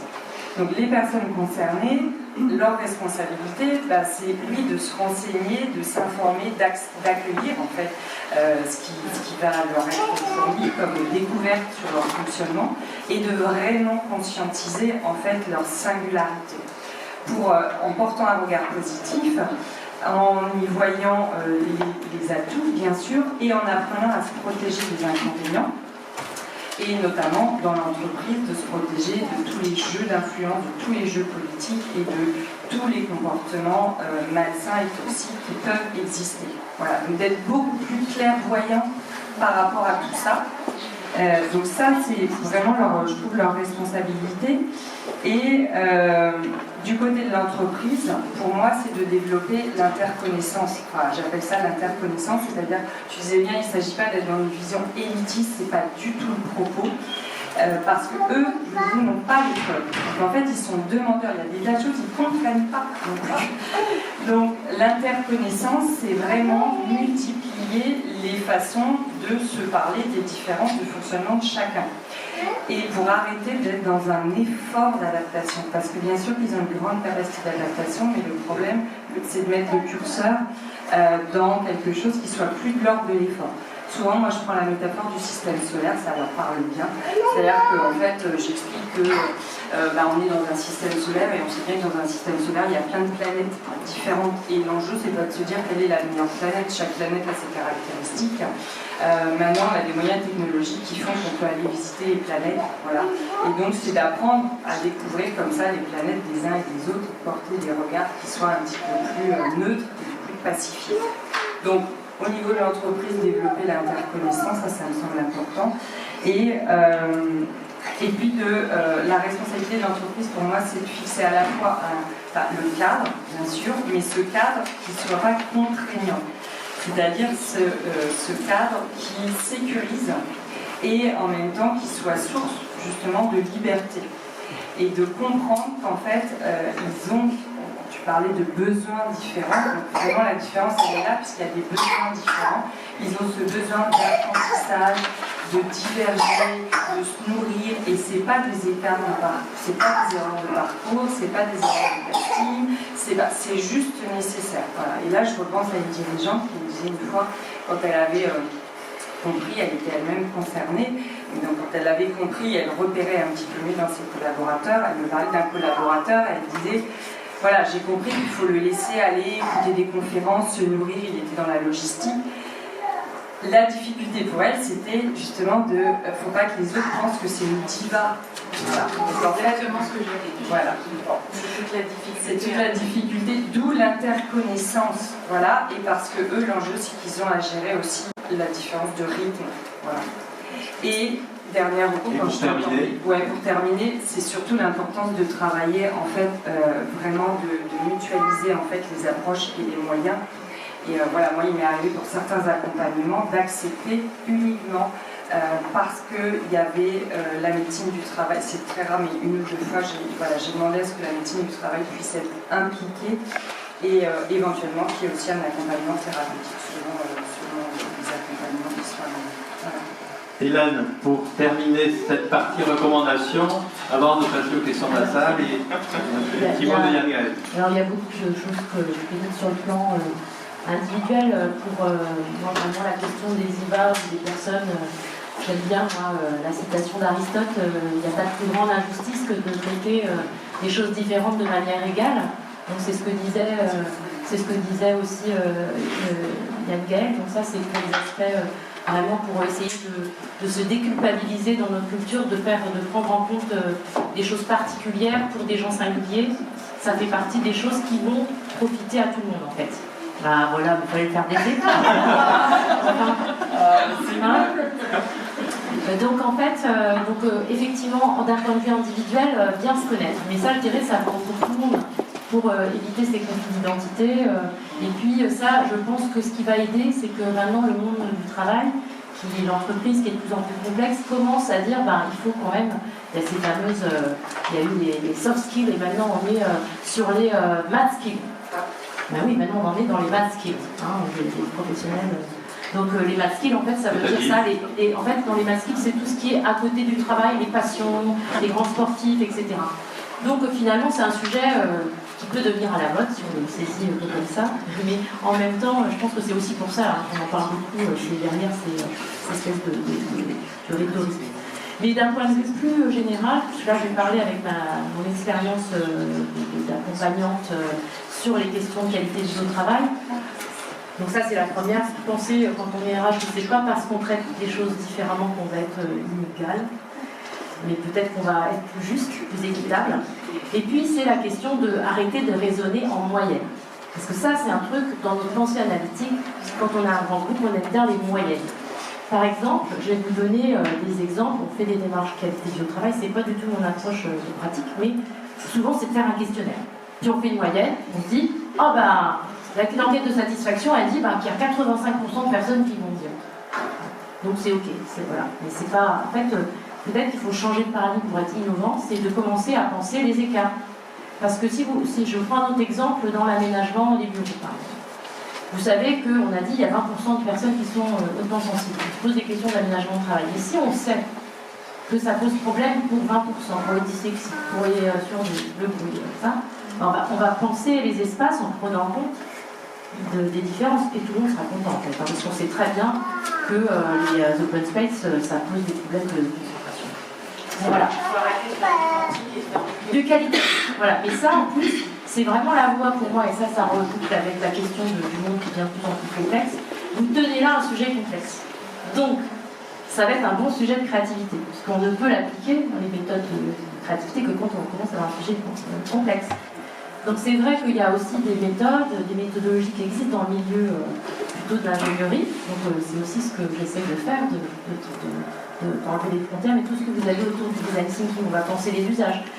Ou les espaces de discussion, quand on fait des espaces même si on ne dit pas, vous savez bien, vous, des gens qui sont un peu différents, ceux qui sont pas comme, qui sont un peu plus sensibles, qui sont un peu plus râleurs, qui sont un peu plus foncés, qui sont un peu plus petits, un peu plus hauts. Bah, vous les prenez, ceux-là, et du coup, ça fait un groupe divers. Et du coup, on va tomber sur les écarts. Et on a probablement plus de chances d'être, un, créatif, et deux, innovant dans les méthodes. Et puis sinon, pour finir, parce que je vois bien de ce côté, il y a l'information, juste pour des aspects plus concrets sur la question d'information et pour. Il y a des entreprises qui ont déjà, qui commencent aussi à agir du point de vue concret. Donc je donne par exemple la Société Générale qui fait Décadré, qui est un réseau qui est tout récent. Il y a aussi Airbus qui a été le premier réseau d'entreprises like it, Network. Et puis il y a la fonction publique maintenant. Donc la fonction publique, HPI, fonction publique. Donc on voit qu'il y a des sujets. Donc ça c'est pour l'information.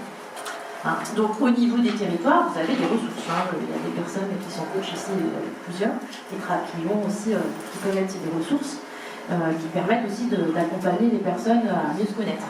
Et puis on a une page Facebook qu'on anime à Axiom, où on met des ressources. Ça s'appelle Surtout au travail parlons-en, donc c'est aussi un moyen d'avoir des informations pour concrètes, puisqu'on va proposer aussi avec Sandra, du coup. Donc on va vous mettre une petite fiche pour les professionnels RH, donc RH, dirigeants qui ont la fonction RH, médecins du travail, toutes les personnes qui sont acteurs et actrices des questions de qualité de vie au travail et de ressources humaines. On va vous proposer dans le cadre d'une autre activité, du coup, mais des voies qui sont libres et gratuites, de pouvoir justement coproduire, utiliser notre intelligence collective, puisqu'on est toutes les deux en use d'outils de facilitation, pour justement créer un outil qui pourrait être territorial. Parce qu'effectivement, les solutions de grands groupes, peut-être que ça s'adapte moins, mais je le sens et je tourne la tête. Donc voilà. C'était juste parce qu'on va mettre une petite fiche là-bas. On doit revenir dans les questions-réponses. Ah d'accord, ok. Que les gens vont d'accord. Je pose des questions. Mettez les questions ouvertes. Ça va être très court dans l'intervention. Vous pouvez faire la place aux questions d'après. Déjà, effectivement, vous avez bien parlé, c'est bien, et puis je pense que le public. Attends, je ne peux pas le micro sur la. Pardon, j'ai une grosse voix, donc ça peut effectivement, juste pour revenir très succinctement sur un certain nombre d'éléments qui ont été rapportés. Enfin, déjà, ce qui est intéressant, c'est dans l'étape où ça exprime effectivement l'approche un petit peu systémique, qu'il y a intérêt à mettre en place, à mettre en œuvre sur ce sujet qui n'est pas qu'un sujet de psychologue, pas de psychologue du travail. On voit bien qu'effectivement tout le monde est intéressé par la question de nuance qui finalement est profondément transversale. Et également, ce qui est intéressant, c'est de voir que finalement, alors je répète un peu ce qui a été dit, mais ce qui concerne quelques individus dans une organisation, on parle de 2-3% d'individus, finalement c'est un formidable levier. Pour reprendre un peu, paraphraser Balzac, l'intelligence c'est le levier avec lequel on remue le monde, donc la nuance peut être le levier avec lequel on remue une entreprise ou une organisation, puisqu'on voit bien, ça permet de poser un regard différent sur l'individu dans le travail. Finalement, on perçoit l'individu plutôt comme une personne forte, on va dire, d'une singularité, et ça permet, je reprends effectivement ces termes, ça permet de poser un regard un peu plus positif sur les différences, une perspective un peu plus inclusive, un peu moins de compensation, l'approche un peu de diversité est toujours utile, c'est important qu'elle soit là effectivement, mais elle peut être dépassée à quelques égards. Surtout pour un sujet de nuance qui ne peut pas être finalement rangé sous le prisme du handicap, comme d'autres différences cognitives qui un peu facilement parfois on résume à cela.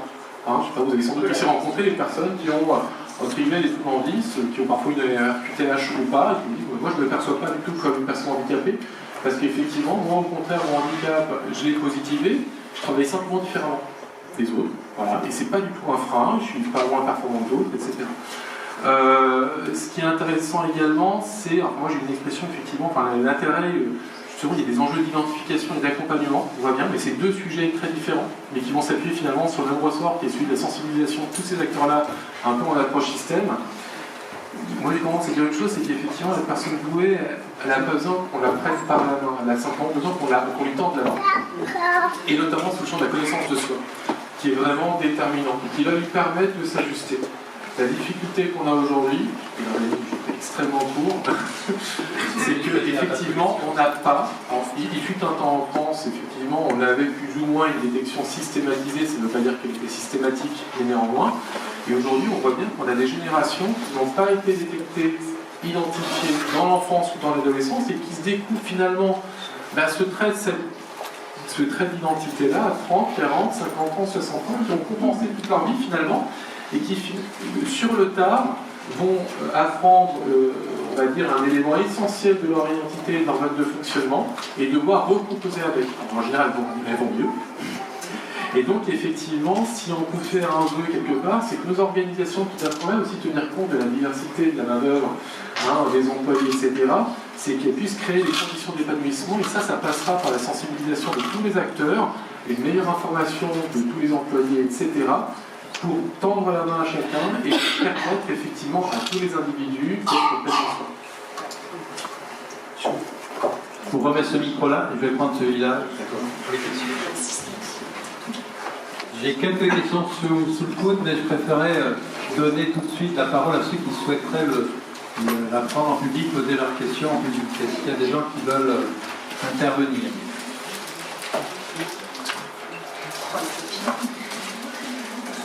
Oui, tout en fait. Vous avez parlé d'accompagnement, mais je trouve qu'on n'a pas beaucoup parlé de la détection. Vous disiez effectivement qu'il y a eu des époques où il y avait de la détection systématique. Est-ce que vous avez des conseils, je dis nous parce qu'on est plusieurs recruteurs dans la salle, est-ce qu'il faut mettre en place des outils qui ne soient pas non plus stigmatisants, c'est-à-dire qu'on ferait passer tout le monde un peu sur le même... je ne sais pas, est-ce que vous avez des conseils là-dessus Moi je passe juste, moi je dirais juste, déjà ça dépend de la finalité. Voilà, quelle est la finalité? On va chacun donner notre avis, parce que les avis sont toujours partagés. Moi je dirais, en fait, l'entreprise, ça peut être intéressant qu'elle permette la prise en charge. Et puis la personne, elle est libre de faire ou pas. C'est-à-dire que de détection systématique, je dirais non. Là, c'est dans le cadre du détection pour après savoir comment les accompagner. Si on ne les détecte pas... Pour moi c'est un choix extrêmement intime et personnel. Donc après, pour moi, le rôle de l'entreprise de la RH, elle est de pouvoir informer, mettre sur les pistes, questionner.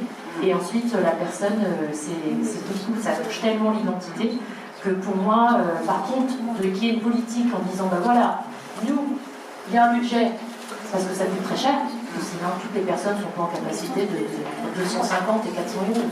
Donc, si on veut faire une évaluation, vraiment, pas juste le test, qu'on soit vraiment dans une approche sérieuse. Donc, ça peut être une politique RH en disant, ben voilà, on mène une politique des personnes, parce qu'en fait, au travers d'un test Waze 4, on peut découvrir énormément de choses, y compris des dyslexies, plein de choses. Oui, juste dire effectivement qu'il faut pratiquement détection systématique et détection systématisée. Donc effectivement, oui, on pourrait mettre en place éventuellement des process un peu de détection systématisée, c'est-à-dire à un moment donné un réfléchi. Ça veut pas dire que toutes les personnes vont passer à l'analyse.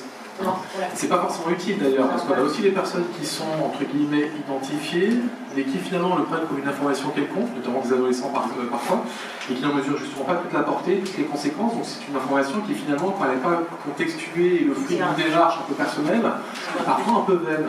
Donc, il y a des personnes qui sont identifiées à l'adolescence et qui finalement à 30 ans ont une difficulté un peu d'ordre identitaire en se posant des questions, mais finalement qui je suis, qu'est-ce qui se rapporte à la violence, etc. Et qui entament sur le tard un peu le chemin vers une meilleure connaissance de soi. Donc après, oui, là où des efforts que je fais, c'est justement sur la meilleure information de tous les professionnels et puis l'outillage, pour permettre de mettre les gens sur la piste. Et après, ils font leur cheminement personnel. Vous avez parlé de signaux faibles tout à l'heure, plusieurs d'entre vous, au moment des échanges que vous pouvez avoir avec ces personnalités. Mais peut-être que pour détecter ces signes faibles, il faut être formé. Alors, est-ce qu'il n'y a pas des outils qui permettent de les détecter de manière sans aller jusqu'au test dont tu parlais, Hélène? Dire très vite, dans les auteurs effectivement travaillant en Padourance, notamment d'ouvrages, vous avez dit qu'il y a des auteurs franco-néerlandais, donc notamment il y a 2 auteurs qui sont néerlandaises et qui ont créé un institut en fait sur les adultes surdoués au travail, donc l'IHBV, et qui a produit souvent des outils à destination des professionnels, des médecins du travail, des psychologues, des médecins traitants, etc. Donc des paquets d'informations qui leur permettent justement d'avoir des indices sur comment détecter une potentielle douance en regard d'une situation, de caractéristiques comportementales, etc. Évidemment, on n'attendra jamais d'un médecin ou d'un médecin du travail ou d'un psychologue, d'une entreprise comme ça, de faire passer un Waze et d'identifier la douance. Mais simplement d'avoir des doutes, une suspicion, et puis guider la personne vers une meilleure connaissance de soi. Voilà. Aujourd'hui, je pense qu'on peut en témoigner, c'est qu'on parlait des signes faibles. Une des voies aujourd'hui peut-être privilégiée de la connaissance ou de la découverte de la douance, c'est parfois aussi le mal-être qu'on peut connaître en entreprise, sous l'angle des risques psychosociaux, qu'on n'arrive pas à expliquer tant qu'on ne sait pas qu'effectivement ça se rapporte à une différence de fonctionnement et un écart à la norme, entre guillemets. Alors, il y a d'autres questions. Je veux juste que sur chaque question. Juste pour revenir sur la question de la souffrance, tant qu'on n'a pas en fait, effectivement soulevé ce point-là, en fait, les gens ne vont pas mieux. Parce qu'il y a en fait, quelque chose. Il y a une pièce de Godel en fait. Alors, il y a une question qui va un petit peu en prolongement de ça. C'est est-ce opportun, alors je ne sais pas si c'est adressé aux médecins du travail ou aux recruteurs, est-ce c'est important de révéler ou de faire connaître la douance au supérieur hiérarchique, au manager qui va amener à gérer la personne recrutée par exemple ou la personne qui a été identifiée vous c'est clair, médecin du travail, secret professionnel. Alors, les recruteurs. Alors, là, je dirais que ça va dépendre aussi du manager, enfin, aussi de l'ouverture, de la bienveillance, en fait, par rapport à ce sujet-là. Moi, ça m'est arrivé, concrètement, effectivement, d'en parler ouvertement, d'envoyer des liens vers des lectures, en fait, pour comprendre, et puis après, de pouvoir en rééchanger avec eux. Mais c'est vrai que c'est pas, on ne peut pas le faire avec tout le monde, c'est évident. Sinon, on peut mettre aussi en difficulté, finalement, le collaborateur. Bien sûr. Est-ce qu'il y a j'ai d'autres questions? Je vais essayer. J'avais une question, justement, on a parlé d'identification, on disait qu'on pouvait recruter justement des gens qui sont surdoués. Parfois, on en recrute sans s'en rendre compte tout de suite qu'ils le sont. On ne sait pas forcément. C'est ça. Donc, ils intègrent des équipes. Ils se retrouvent dans une situation où eux, en effet, on parlait d'interconnaissance, il faut leur expliquer les codes. On ne sait pas forcément aujourd'hui tous le faire, parce qu'on n'est pas forcément tous surdoués et qu'il faut réussir à parler le langage des surdoués. Donc comment faire pour leur expliquer à eux, et d'autre part, comment expliquer à l'équipe aussi, qui peut avoir une méconnaissance de cette typologie de profil, comment est-ce qu'on peut amener ce sujet-là aussi auprès des... Alors on parlait du manager, mais pourquoi pas aussi auprès des collaborateurs en règle générale, de manière opérationnelle. Le premier point, c'est que la personne n'est pas informée elle-même. C'est ça, si elle ne connaît pas les codes. Ouais. Donc comment leur communiquer ces codes-là en fait? Après, c'est vraiment, effectivement, quand on n'a pas trop parlé de l'intégration tout à l'heure, parce que j'ai parlé beaucoup du recrutement, mais... C'était une des questions, comment faire converger les besoins d'entreprise et la gestion de ces Moi, personnes. je vais parler de mon expérience, mais en tant qu'RH, j'étais beaucoup du coup sur le terrain. C'est comme on doit être des capteurs en fait. On a nos antennes et puis on va aller croiser des informations, et c'est comme ça en fait qu'on se rend compte que il peut y avoir des difficultés, il peut y avoir une souffrance, et en fait on va aller croiser les informations, et c'est là où il y a un truc quoi. Et donc après, c'est effectivement tendre un peu la perche à la personne, et encore faut-il qu'elle soit en confiance, parce que les ressources humaines, on n'est pas toujours, c'est quand même côté pro-direction, et il faut vraiment que la personne elle soit en confiance, sinon ça ne marche pas. Et qu'elle soit prête à entendre, effectivement. Ouais. Est-ce qu'il y a d'autres questions? En fait, pour moi, vraiment, c'est de créer le climat de confiance et puis, en fait, de travailler le climat des entreprises. Et voilà, parce que de toute façon, le masque ne va pas être levé comme ça, puisqu'elles sont très très fortes dans l'adaptation et dans la suradaptation, ce qu'on disait. Donc c'est vraiment un travail qui se fait dans la durée pour vraiment être dans l'acceptation sincère, parce que les discours ne suffisent pas, quoi. Voilà, de toute façon. Donc qu'ils aient des preuves, eux, qu'ils puissent être en confiance et que les débats s'installent et d'aller plutôt, tu parlais de la CNV, c'est-à-dire d'aller plutôt sur des échanges, à se parler, à confronter les besoins des uns et des autres sans forcément aller sur la différence cognitive qui peut être un peu stigmatisante. Il y a juste effectivement quelques éléments de réconciliation. Alors après, avec la sensibilité entre guillemets du préventeur, parce que là on parle des codes en fait, c'est-à-dire que la non-appropriation des codes par l'individu est potentiellement générateur de risques psychosociaux. Liés à la relation, les cartes de fonctionnement, etc. Et vous savez qu'en fait, dans les politiques de prévention des risques professionnels, il y a différents niveaux finalement d'intervention. Il y a la prévention tertiaire, secondaire et primaire. Donc la prévention tertiaire, la personne est déjà en souffrance, donc la personne ne maîtrise pas les codes, effectivement, elle a des difficultés relationnelles, on va l'envoyer chez le médecin pour qu'elle se répare. C'est moyen, c'est pas génial. Les entreprises, effectivement, sont plutôt axées sur ça. La prévention secondaire, c'est celle dont on parle, c'est-à-dire effectivement l'adaptation de l'individu, justement, à son environnement. Et ça a sa limite. Donc on peut le former autant qu'on veut, à un moment donné, effectivement, ça ne supprime pas le risque. C'est-à-dire qu'en fait, on traite les causes, on va dire plutôt effectivement les conséquences davantage que les symptômes, effectivement, davantage que les causes. Réellement, effectivement, sur ce sujet-là, très clairement, ce qui permet de supprimer la source, c'est l'évolution des mentalités, c'est l'évolution sociétale. Et là, vous avez l'écho, à un moment donné, dans mon intervention, un rapport alors de OSHA, qui est en fait l'agence sur la santé et sécurité au travail, qui est dépendant de l'Union européenne, et de la Commission européenne, qui a fait justement un très beau rapport sur la prise en compte de la diversité de la main-d'œuvre en matière de prévention des risques professionnels, et qui définit un schéma méthodologique d'action qu'on peut tout à fait appliquer sur la question de la différence cognitive et de la nuance. Voilà, autant que possible, traitons les choses de manière un peu intégrée au profit du plus grand nombre. Et très clairement, le gap entre guillemets culturel, c'est un enjeu pour l'égalité femmes-hommes, la prise en compte effectivement des risques liés au fait d'être étranger, jeune, senior, etc. Et d'être marqué entre guillemets pour la différence cognitive. Voilà. Il y avait deux autres questions qui étaient... Oui, rapidement, parce qu'il y a deux autres questions. Juste pour répondre de façon par rapport à ce qui pourrait être une démarche de prévention secondaire, en fait, on peut questionner ces processus d'intégration. C'est-à-dire prendre en compte de ça, effectivement, comment se saisit des codes d'un point de vue d'une entreprise contemporaine, tout à chacun. Eh bien, ça peut être du mentoring, ça peut être plein de façons de faire. C'est le temps. Aujourd'hui, dans les entreprises, on demande pour s'intégrer. C'est pour ça que je disais que c'est un bon sujet, parce qu'ils questionnent les processus en disant hop, on vous jette à l'eau et puis on apprend les codes. Les codes, ça s'apprend, mais une personne sur deux, s'il y a un processus d'intégration qui est efficient, elle va avoir les codes. Il n'y a pas de souci. Ou alors il y a d'autres choses.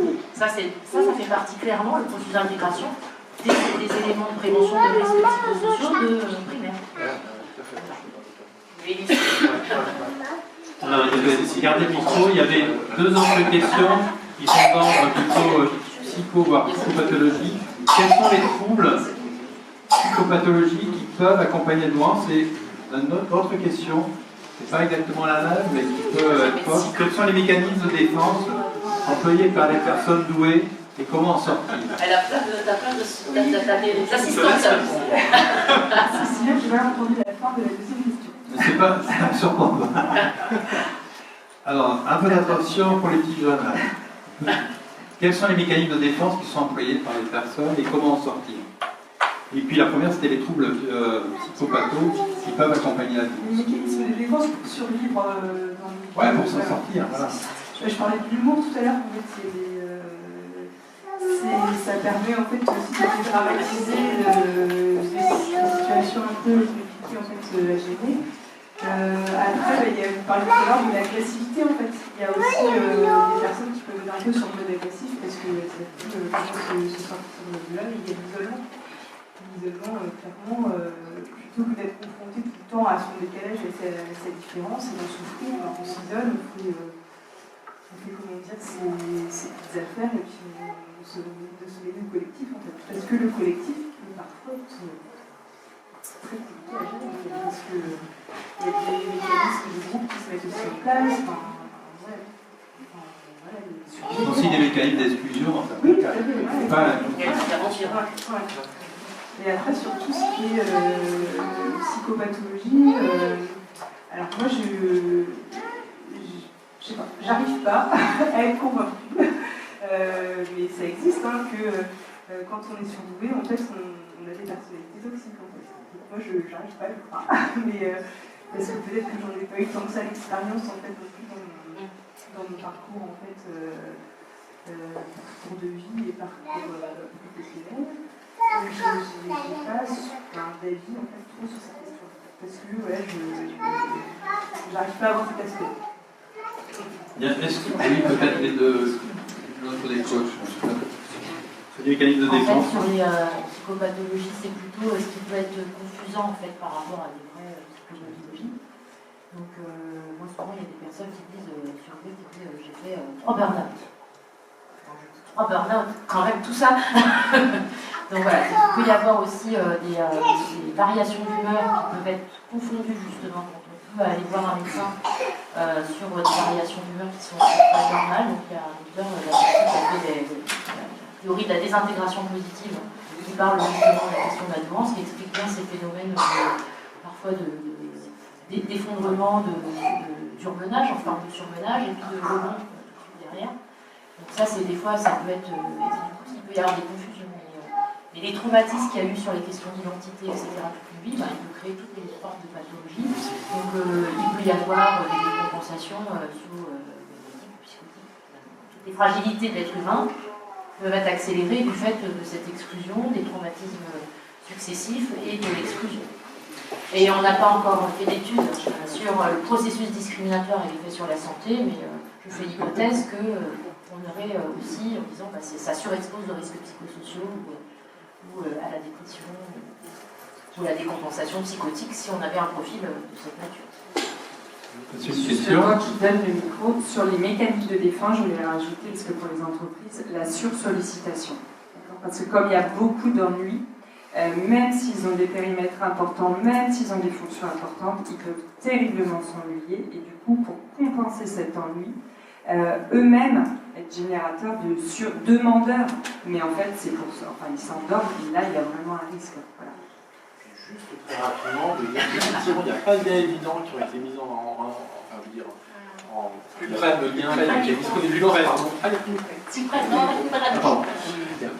lien qui a été mis en évidence entre la douance et les pathologies.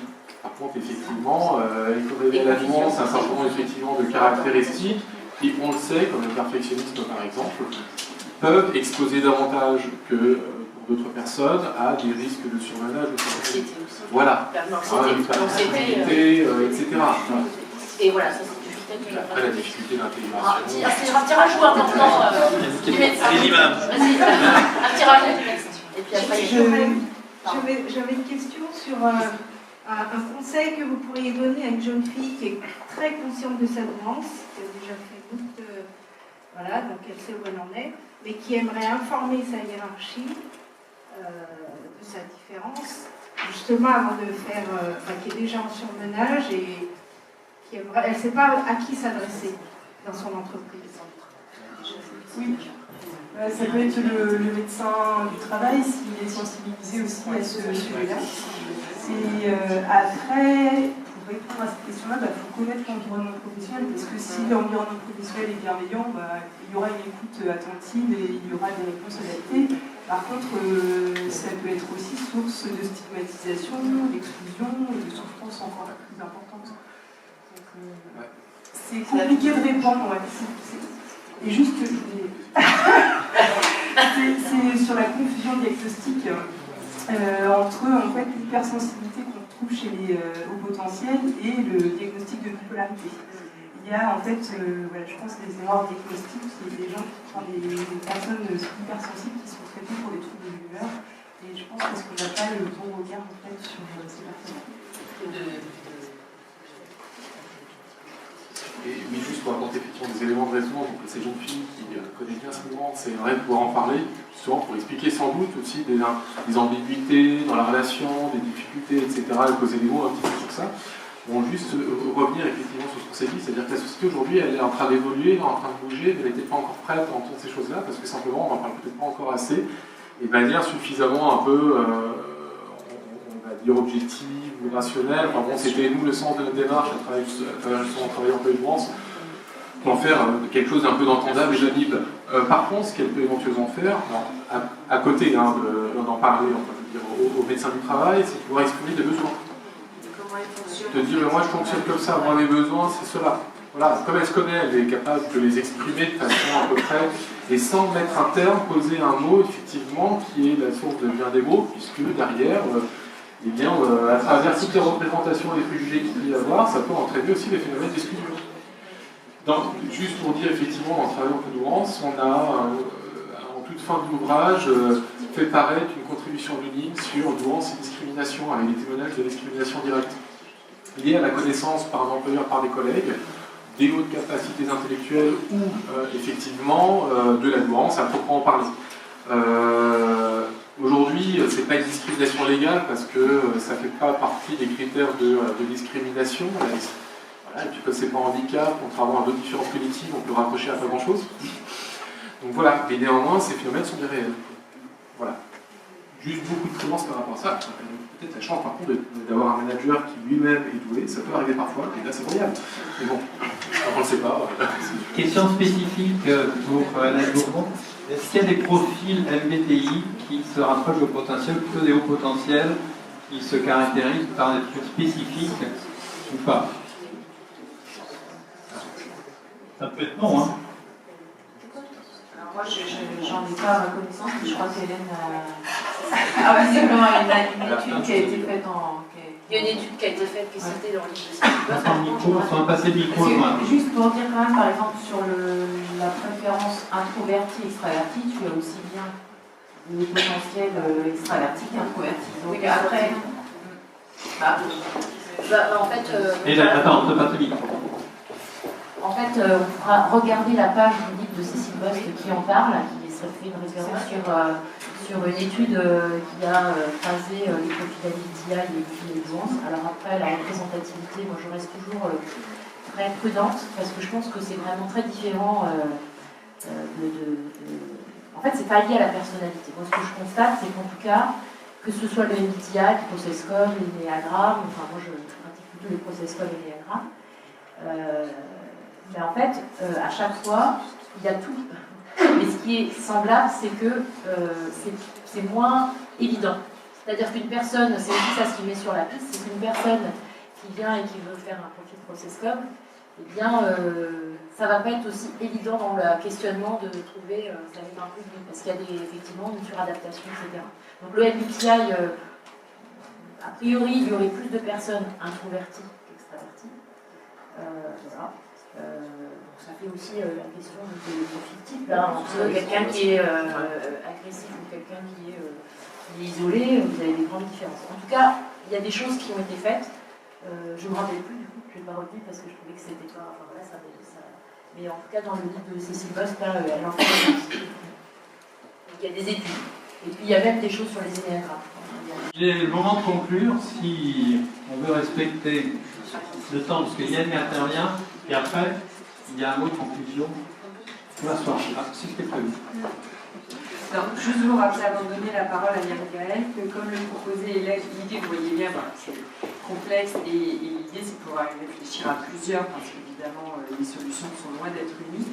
Donc on avait envie de proposer donc, des after-work entre professionnels et donc on va mettre une fiche à disposition vers les livres, a priori.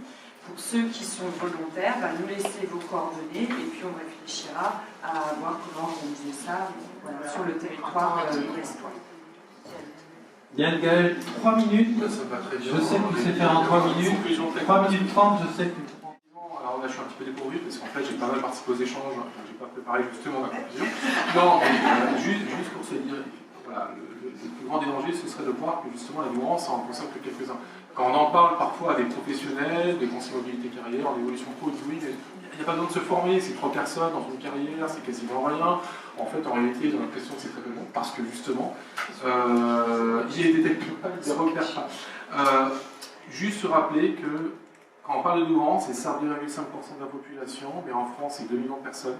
Et c'est des personnes voilà, qui ont aussi le droit d'être accompagnées, le droit de pouvoir s'épanouir, être bien dans leur basket, voir leur santé protégée aussi. Quand on parlait des risques psychosociaux, ils ont les mêmes droits que les autres. Qu'on est tous finalement concernés à un titre ou à un autre, parce que soit on l'est soi-même, soit ça peut être ses parents, ça peut être un frère, une sœur, ça peut être un enfant, ça peut être un collègue, un manager. En réalité, on est tous concernés par cette question-là, qui renvoie finalement à un changement sociétal qui doit pouvoir voir le jour à un moment donné. Moi, le rêve que je fais parfois, entre guillemets, c'est de me dire quand on voit les progrès fantastiques qui ont été faits sur la question, par exemple, de l'orientation sexuelle, de l'homosexualité. Je pense que sans doute il y avait les mêmes réactions il y a 20 ans. Mais ça, c'est l'affaire de quelques-uns. En plus, c'est quelque chose d'un peu déviant. Si on commence à en parler, ça va légitimer justement des comportements qui ne sont pas sains. On voit qu'il y a des choses qui ne sont plus acceptables aujourd'hui. Faisons vœu que dans 20 ans, effectivement, on puisse parler de nuances de façon tout à fait normale, comme une caractéristique dont on n'a pas besoin de se cacher, dont on n'a pas le sentiment voilà, qu'il relève du coming out, parce qu'aujourd'hui c'est le cas. Hein, et faisons le vœu qu'effectivement ça puisse être, pour tous les professionnels que nous sommes, un sujet purement professionnel. Voilà. Bien, merci.